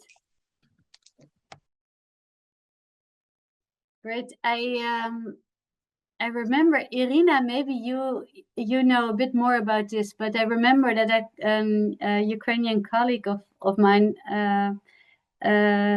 told me that there was a group of Ukrainian psychologists who decided, okay, let's continue having online meetings to reflect. From the starting of the war, they decided we're going to continue this because we need to, in order to do our profession, we need to reflect. So whatever happens, let's see if we can always continue with our online reflection sessions. Do you know about this, Irina? Irina is not in the meeting anymore. Oh. Yeah, I think she knows about this, but I thought it was it was powerful to do so because Is it like intervision? yeah, it's like an intervision group, and they wrote an article about it. And they also they took time to reflect, and they could also notice when there was too much stress, it was more difficult to be stable as a psychologist. But I think the powerful things you already mentioned, like creativity, arts, optimism, religion, these can all be coping skills. And also taking action, doing something for somebody else, it can reduce the feelings of helplessness. I think there are a lot of people who are saying, okay, I want to do something that's organized and make sure that there's something possible. And this is also not an individual process, but it's also about, okay, how can we do this together? Because one of the most powerful coping mechanisms during wartime is the sense of belonging, a sense of community. Like collective resilience helps reduce feelings of isolation. So doing it together, that's really important. That's the next slide, like support building.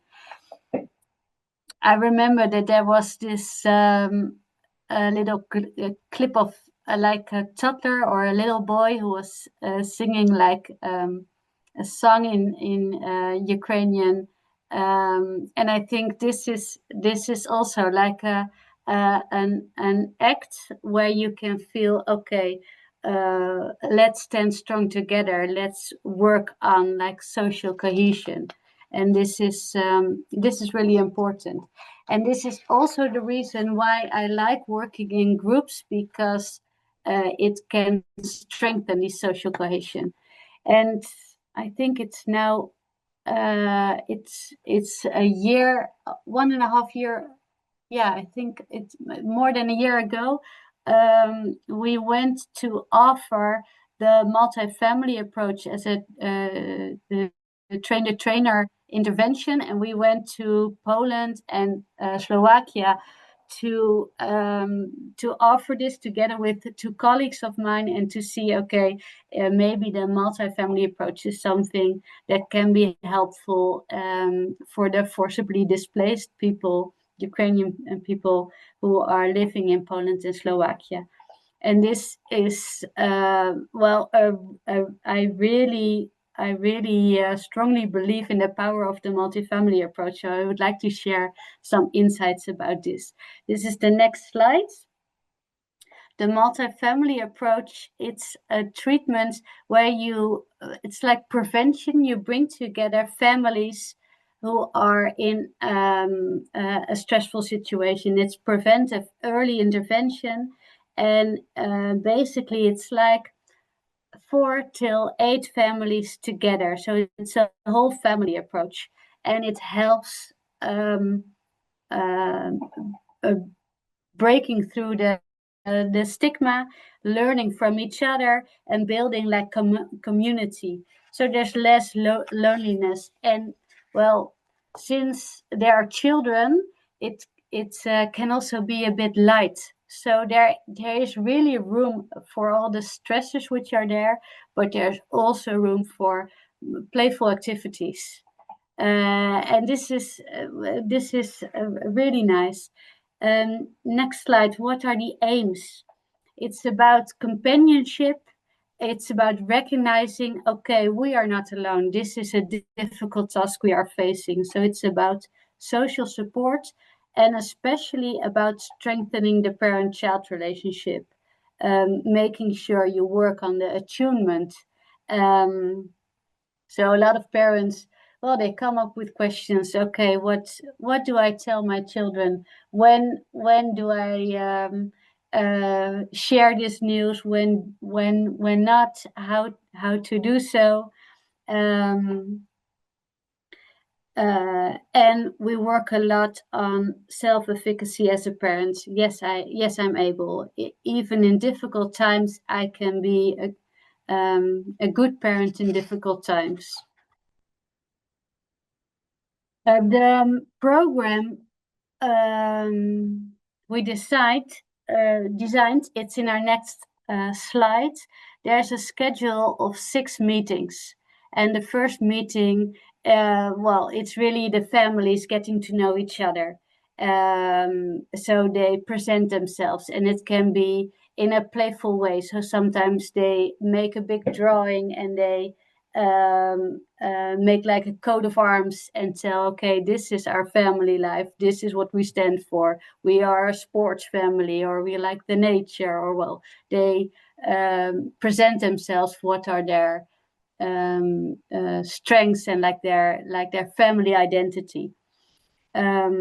Maybe it's good to mention, Marloes, that you have quite a lot of experience doing this with it's in the name multi-family, so there's several families coming together, and there are veteran families, right? So then you bring the families and the veterans together for this program. I don't know if I don't think you mentioned it. Maybe this clear.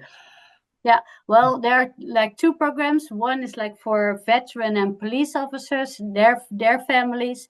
But the one we were offering in Slovakia and Poland, these were for the psychologists who are going to offer it to forcibly displaced families. Yeah. So then it was mostly with women and children, since the fathers were in the front lines. Okay. So the first session is about getting to know each other. The second session, then we address the stresses and the strengths. And a lot of the sessions, we start all together, all the families together, all the children there. So there are a lot of people. If you work with 5 families, there can be like 20 people aged between like 7 and 16, and 2 or 3 facilitators or therapists. And you start all together, then you separate, and then you end all together. So it's like a sandwich. And when you separate, then the parents they come together and the children come together, and they discussed amongst each other, okay, what are the stresses we are facing? And on the other hand, it's like the bucket full of stressors, but on the other hand, there's also a treasure box. And here in the picture, you see there's a girl working on her treasure box. And you also combine, you also make sure in this treasure box you collect, okay, what are your strengths? Maybe there's a pet, which is very important. Maybe there are people around you really love, or maybe there are some kind of family agreements which are very helpful, like a picnic altogether. So you collect what is there in our treasure box, which we need to address. Third session, we are looking on the impact of the stress on the family life. Then we go on about coping and resources.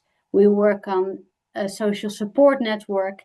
And at the end of the 6 sessions, we are looking at, okay, empowering and saying farewell. The biggest strength, it's because you work on the co-regulation, about mentalizing, but it's also learning from each other, and that is really helpful. So there are parents who say, well, every morning there's it's too much. I have too much stress. I cannot handle the starting in the morning. And then another mother is saying, well, I used to prepare something in the evening before, and this helps me a lot. Maybe you can try this as well.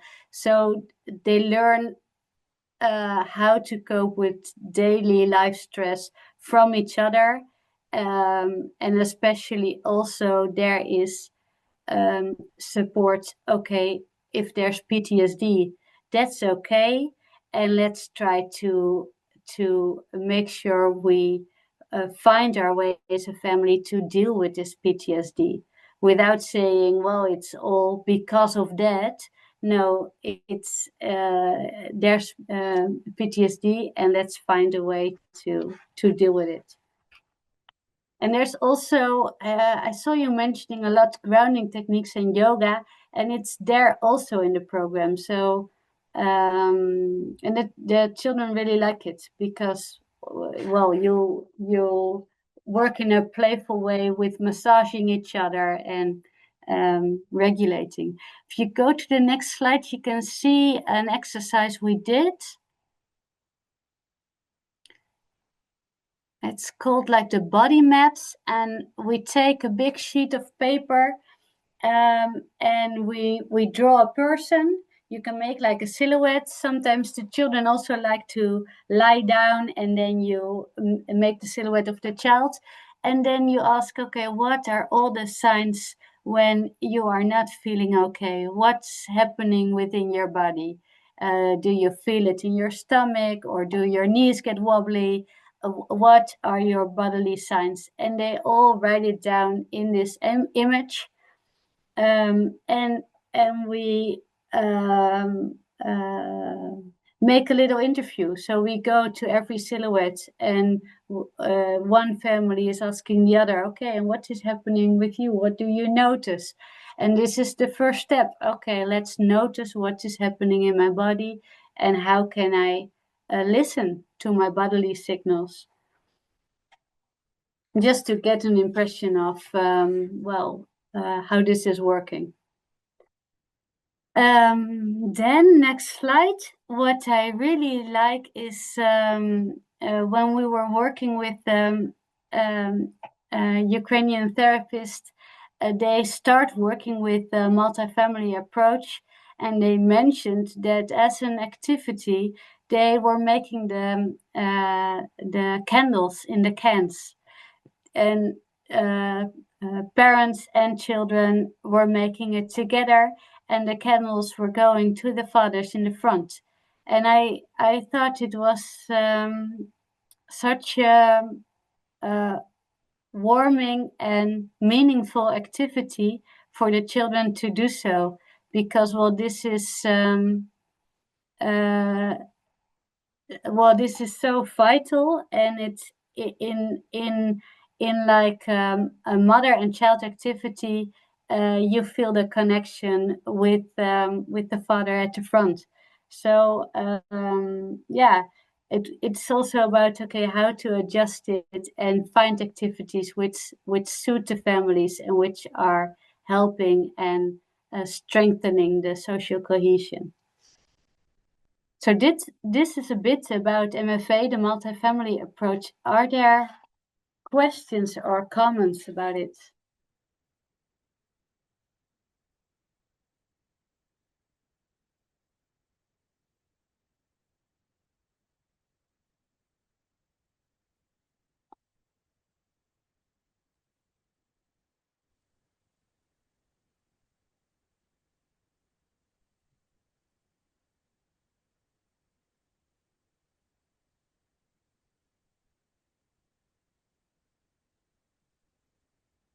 Is our translator still there?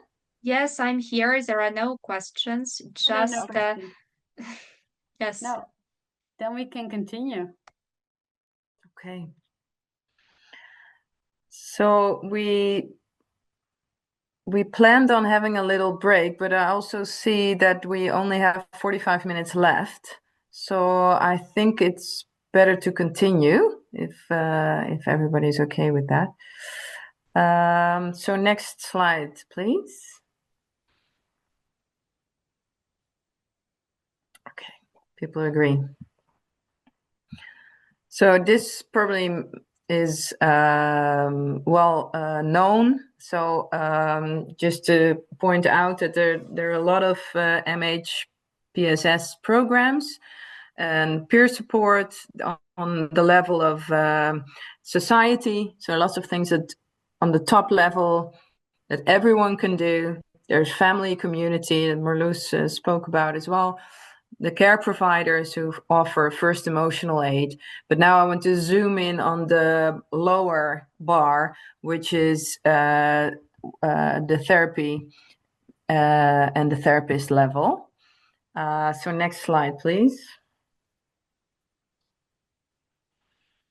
So personally, I really like to check the website of the Veterans Affairs, the VA in the US. So if you haven't, and well, it's mostly in English, but if your English is well, it's a very rich library with a lot of videos and explanation about various forms of therapy, really pointing at the veteran.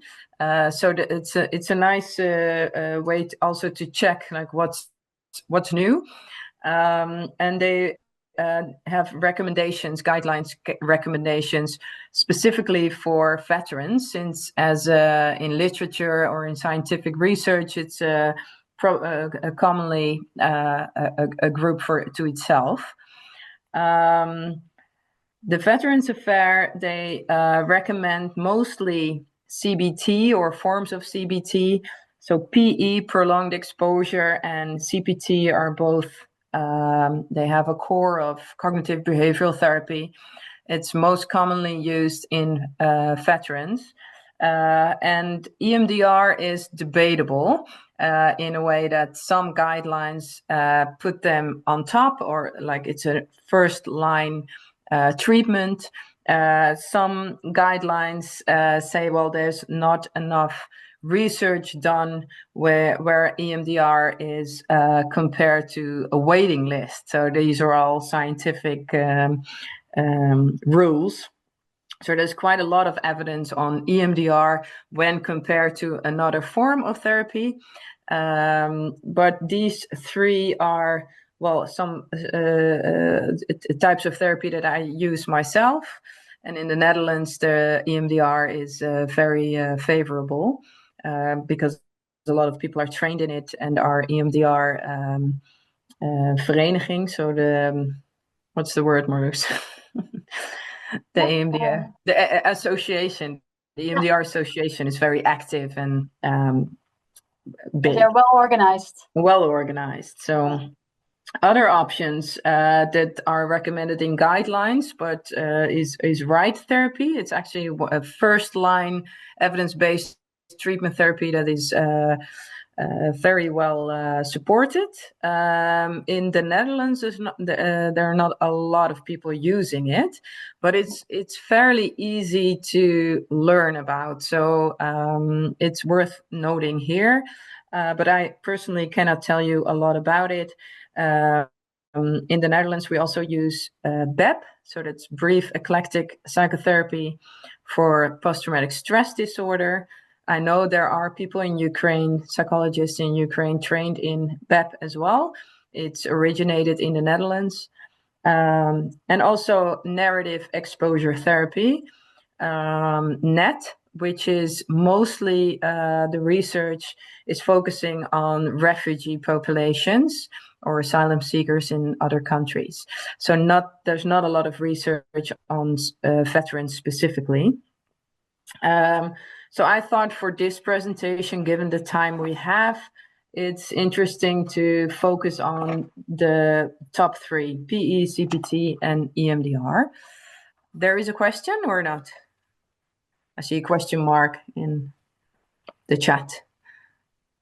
Yes, there is a question whether you have a positive experience of using transcranial magnet stimulation, which is TMS in English, the abbreviation for PTSD. No, I don't have any experience with that. No, and it's not a guideline recommendation, I think. I think it's always good to check the guidelines. Like if you have someone in your room who hasn't had any type of treatment for PTSD at all, I think we as professionals, we should really check like which treatment methods are mostly evidence-based. What do we know about treating PTSD? and inform our patients about the evidence-based options. And if they have questions about, well, less evidence-based options, to inform them about that as well. But there's definitely, you know, some are really on top of the list. I think the 3 that I mentioned here are definitely, and some are more like alternative options.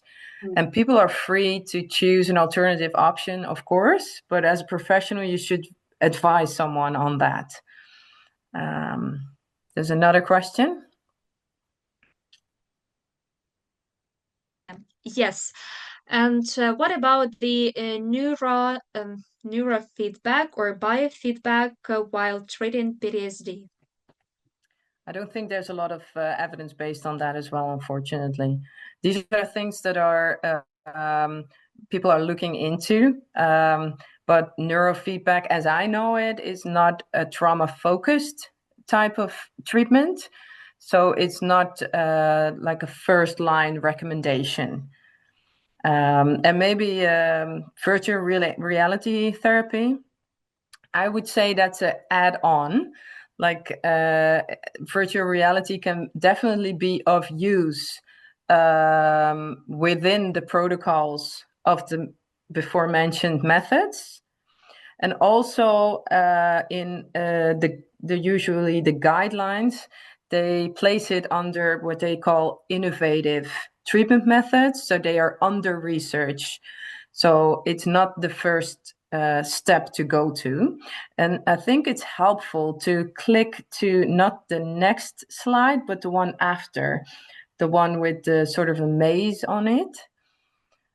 Yeah, and Irene, maybe it's also helpful to see what kind of trauma treatments do you commonly use. Yeah, but also we have only a half an hour or a bit more left. So you want to continue? That's okay. Yeah, I think it would be a shame if we don't get to this part of the presentation, I think. Yeah. And I am aware of which methods are mostly used in Ukraine, or at least I've read about it. So that's why I want to tackle this a bit. So this is, of course, it's in Dutch. So I don't expect you to understand the words. But if you want to come with me to the left bottom, so you see a little round, and it basically says assessing the mental health problems and stating a diagnosis. That's it. That's where you start. First, you do, of course, your assessments. You can zoom out again. I didn't even know this was possible. Can we please zoom out again? Yes. So then there's a little path going, and it says first line treatment. So this is the first step, is you offer treatment that has the most evidence-based. So these are the types of treatment I just mentioned. If that doesn't work, given that you have the time to actually explore this, but if, for instance, you start with EMDR, and after about 4 or 5 sessions, you notice like it's not working. The tension is not coming down, or the person doesn't want to continue this. Then the second step is going one up. It's actually the same picture. It's you choose a second treatment out of the list of first line treatments. Because if EMDR doesn't work, you might try PE or CPT. That's actually in the Netherlands, the guideline. Then, given you have the time, and I know you are probably all short on time with your patients, but this is how we work. If it still doesn't work, then there's the middle part of this maze. So there's different options. Either you go to complementary treatment, for instance, psychomotor therapy, yoga, mindfulness, group therapy, relaxation exercises are all art therapy. There's all forms of that. Then there is the option of medication. I know that psychopharmaca in Ukraine is a big thing. Like, it's usually the first thing to go to. That's how I was informed. Officially, it's not a first-line treatment for PTSD. So it's only after you try psychotherapy and it doesn't work, you add medical support or psychopharmaca. Of course, there are exceptions. If someone is really, really depressed or suicidal, you might start psychopharmaca straight away, but you don't leave out the psychotherapy part. And another option in this middle part of the step is intensifying your treatment. So if once a week PE or EMDR is not working, you might consider seeing this person 3 times a week. This might actually increase the effect of your therapy. And if this is all not sufficient, then you come to the upper part of this picture, which says innovative and or experimental treatment. So there's a Google glasses, there's the VR.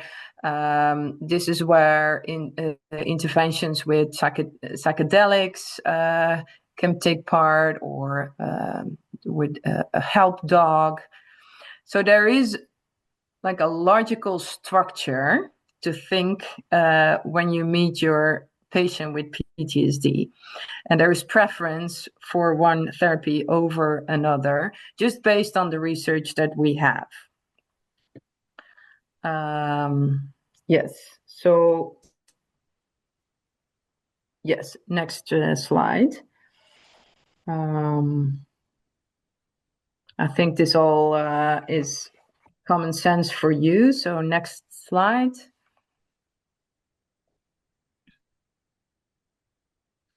Because I hope that this instrument is all known for you, the PCL5. It's a short screener to check if your patient might have PTSD. It is very sensitive in detecting PTSD, and it can structure your interview of getting to know like which complaints are priority. I found it in Ukrainian online, and it's for free. So if you don't have it, just Google it. You can find it for free. So it gives a lot of structure, and you know what you're talking about with your patient. Yes, psychedelics are still considered controversial in Ukraine. Could you please elaborate a bit? Yes, it is controversial. So in the Netherlands, there are some scientific researches on testing the effect of, for instance, MDMA supported psychotherapy for PTSD. And the center that Marloes and I are working is one of the participating centers. So I mentioned it just to let you know, like, you know, when you're on the top part of this maze, that's where, you know, you might consider more alternative treatment methods, or you join like a scientific research on a new method. So, but it's still controversial, yes. A lot. We could have talked 3 hours about the controversy around psychedelics, I think. Sure. So next slide. This, well, you're going to get the slide. This is something I just made. This is not based on literature, but how I use the PCL5 is also to take a closer look at which items are scored high and which are not, just to get an idea of, you know, what is the person in front of you dealing with, because PTSD is like an umbrella, and there's different profiles that can present themselves. Some people are really high on intrusions and nightmares.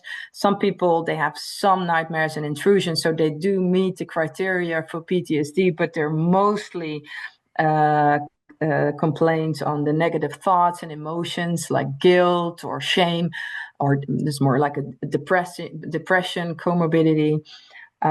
So please take a look at the items, and I noted, this is probably a time to check on suicidal thoughts as well. So when you ask about negative emotions, to check how bad is grief or feeling worthless or not knowing what the future will look like, and what does this concretely mean for the person in your room. And I think it's good to normalize thoughts about death and have a conversation about, is someone actually making a plan or just fantasizing, or, what does it look like for your patient? Yes, so next slide.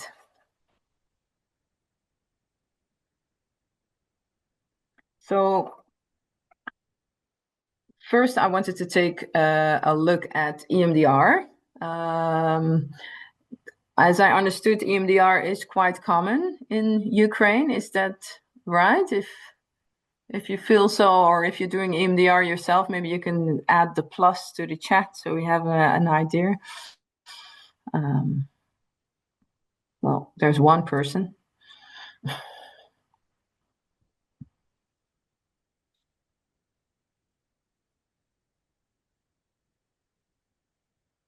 Yes, so it's quite a lot. I noticed you're with 170 persons in this webinar right now, so there are a lot, but it looks like EMDR is being used, which is great, because I think EMDR offers us quite a lot of flexibility. So I thought it's nice to show you a little video from the king of EMDR in the Netherlands, actually. I don't know if you will look this back. Let me see. I'm gonna share my screen. Is that okay, technical support people? Oh, I was too quick.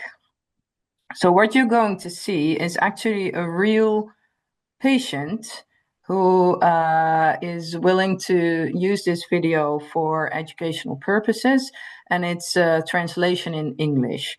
So she has just been talking about her childhood abuse with this EMDR therapist, and I'll show you a small clip. For those who don't know the EMDR protocol, you always start, of course, with determining what are we going to work on today, which target memory. And within that memory, you look for a target image that gives a lot of tension in the here and now. So when you talk EMDR, it's always about being in the here and now, looking back on the moment of the traumatization. So you ask all these questions, then you let someone focus on this target image in their minds. If that's not possible, for instance, for military, you can use maybe an image or a clip on YouTube or something that helps them to keep it in their minds. And then you put it away, but just to get the tension in the room. And then association set comes. So I will start with, yes, so the one after this is exactly, because there was a question about mild brain damage and eye movements. I had that question from Ukrainian colleagues before. We have a thing that's under research as well. It's called EMDR 2.0, they call it in the Netherlands. And it basically says the eye movements, they have a preference in a way that they're mostly research, but there are different ways to distract, to desensitize when doing EMDR. So another thing that you can do is use little math tasks, for instance. So while you let the patient focus on this target image, you can say, for instance, okay, we'll start with 100 and keep detracting 4. So the patient has to go from 100, 96, etc., etc. So it's a different way of loading the working memory. There's also a way of tapping, for instance, saying like you put your hands like this, like a butterfly, or you put Mr. Han, 1 minute, please. We have some problem. Okay.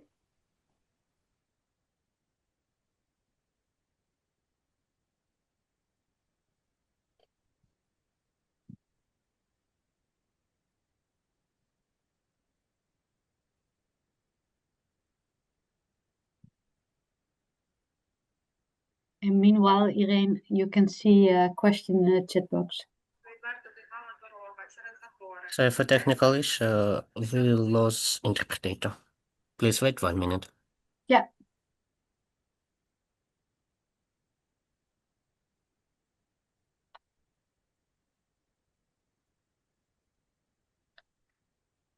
Yeah, there's a question on certification for EMDR. Yes. I believe there are more initiatives for people in Ukraine to train. So I don't have a short answer on this, but minor interventions from the EMDR protocol to learn them like that without the bigger context, I would think it's a bit challenging. Like you saw Ad de Jong, he's a famous researcher in EMDR. You just saw him performing EMDR. You saw him, really like peeling the onion. It seems very easy for an outsider, but you really need to know where you're going, with what reason, and what's going to be the next step. So I think a more extensive training is needed, but I also understand the necessity, of course. We can continue. Okay. So yeah, sorry, I don't have a short answer on that. But personally, I think it could be it's a bit hard to just pick out some interventions, because it is a type of therapy that asks for some free association as well. So you have to be ready to anticipate on that, I think. So yeah, just to let you know, there are more ways of doing EMDR if eye movements are not possible. And some ideas are mentioned here, like math, I was just mentioning, spelling words, standing up and doing sort of like a V step, making a movement with feet, if that's possible, of course. Tapping can be, just with hands on the table or even on the upper legs. For instance, you say you give a rhythm like 1, 1, 1, 1, 1, 2, 1, 1, 2, 1, 1, 2. And in the meantime, someone has to continue talking or thinking about the target image. So there's things are being written about it. EMDR 2.0 might be something to look into if you see a lot of patients who cannot follow the hand movements. Next slide, please. We're really running out of time, I think. Here I wanted to share my screen as well. Let me check, because we have the whole moral injury part as well. Because I have another video of the same woman when PE is performed, but maybe I'll skip it for now. What do you think, Marloes?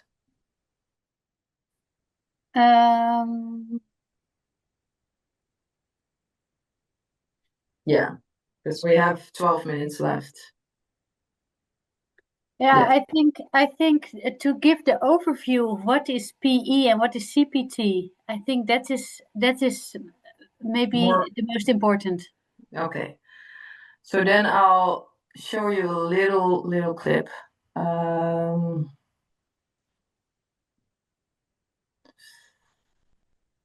To show you what PE is, because in PE it's not so much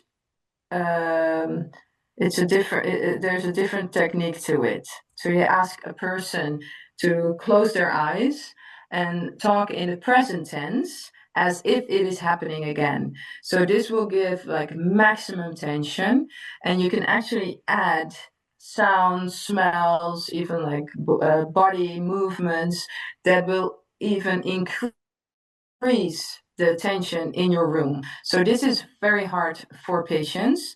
And the idea is that you kind of like calm the brain by saying like, this is the thing you've been avoiding all this time. And even if you do it now and it does feel uncomfortable, it's not nice, you can handle it. If this is the worst thing that can happen, it's okay. So the idea is that you kind of reset the brain, you relearn the brain that it's okay to expose themselves to this traumatic event. And I think it's a very informative video.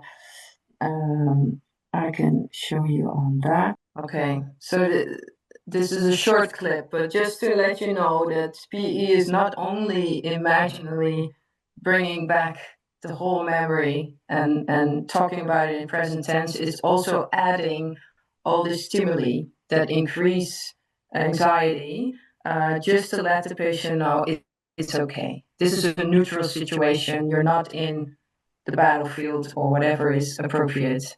You're in a neutral situation.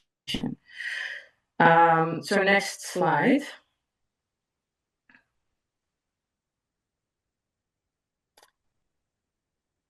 So I'm not going to show this video now due to the time, but it's a YouTube clip. The other clips I wanted to show because it's not accessible for all of you. But of course, the video clips. Oh, this is one too far. Please, one back.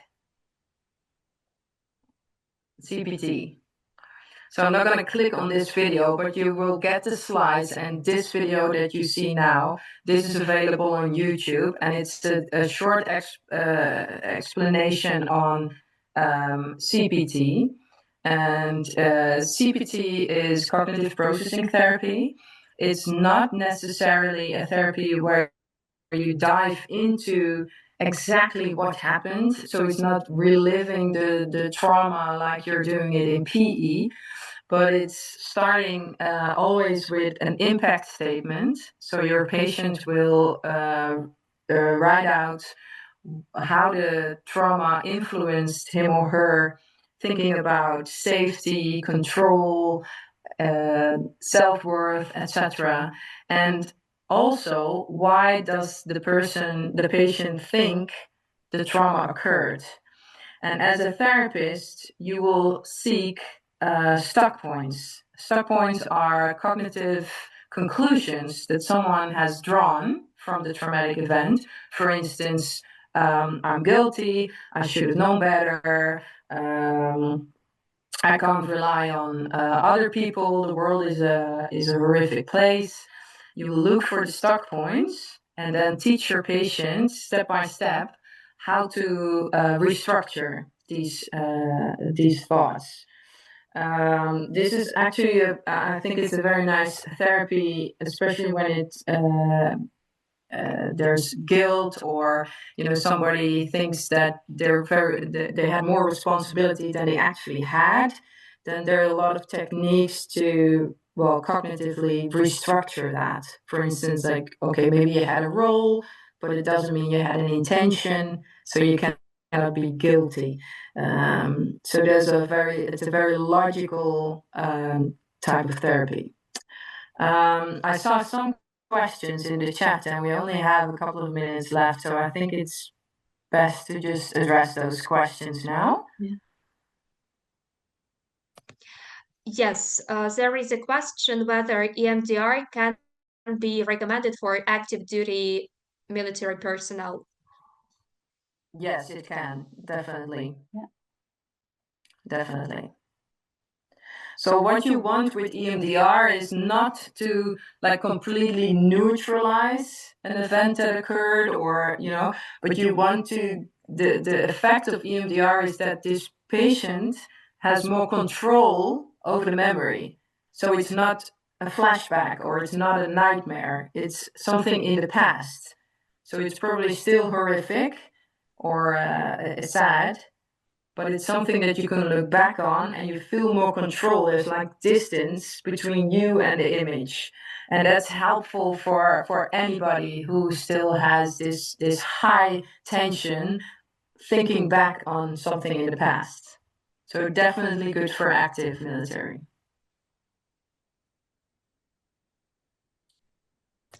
And another question, whether the participants will be able to receive the presentation. Yes, it was mentioned a couple of times, yes.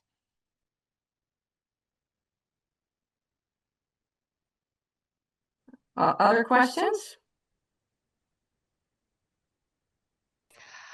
I cannot see any other questions. Okay.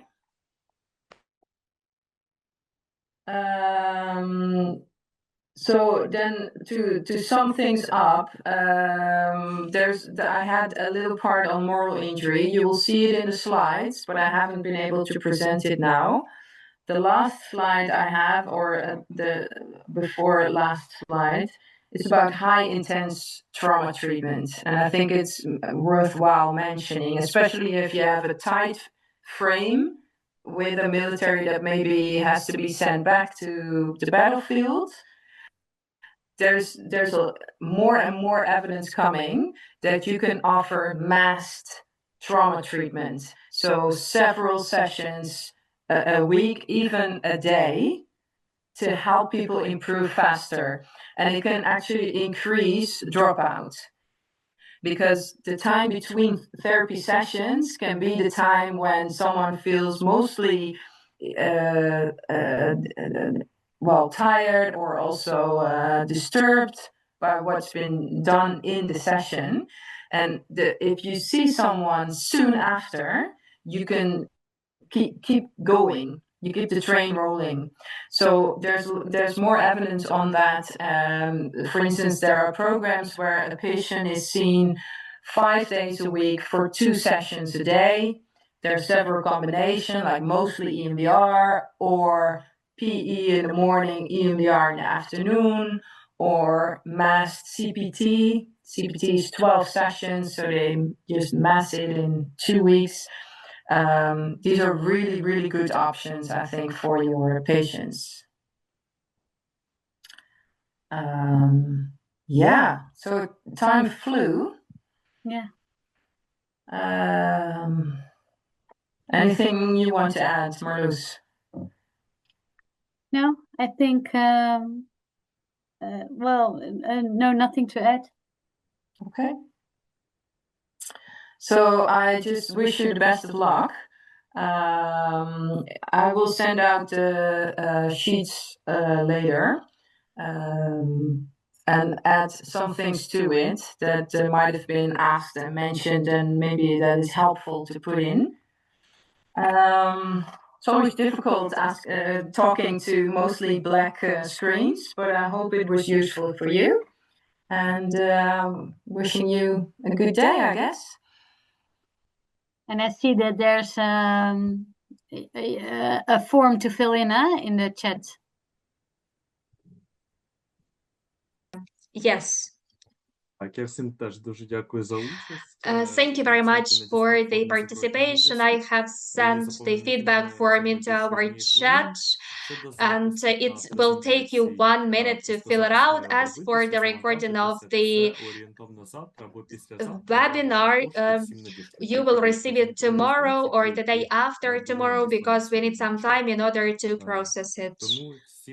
That is why, thank you very much for your participation. Have a great day and see you very soon at next trainings, webinars,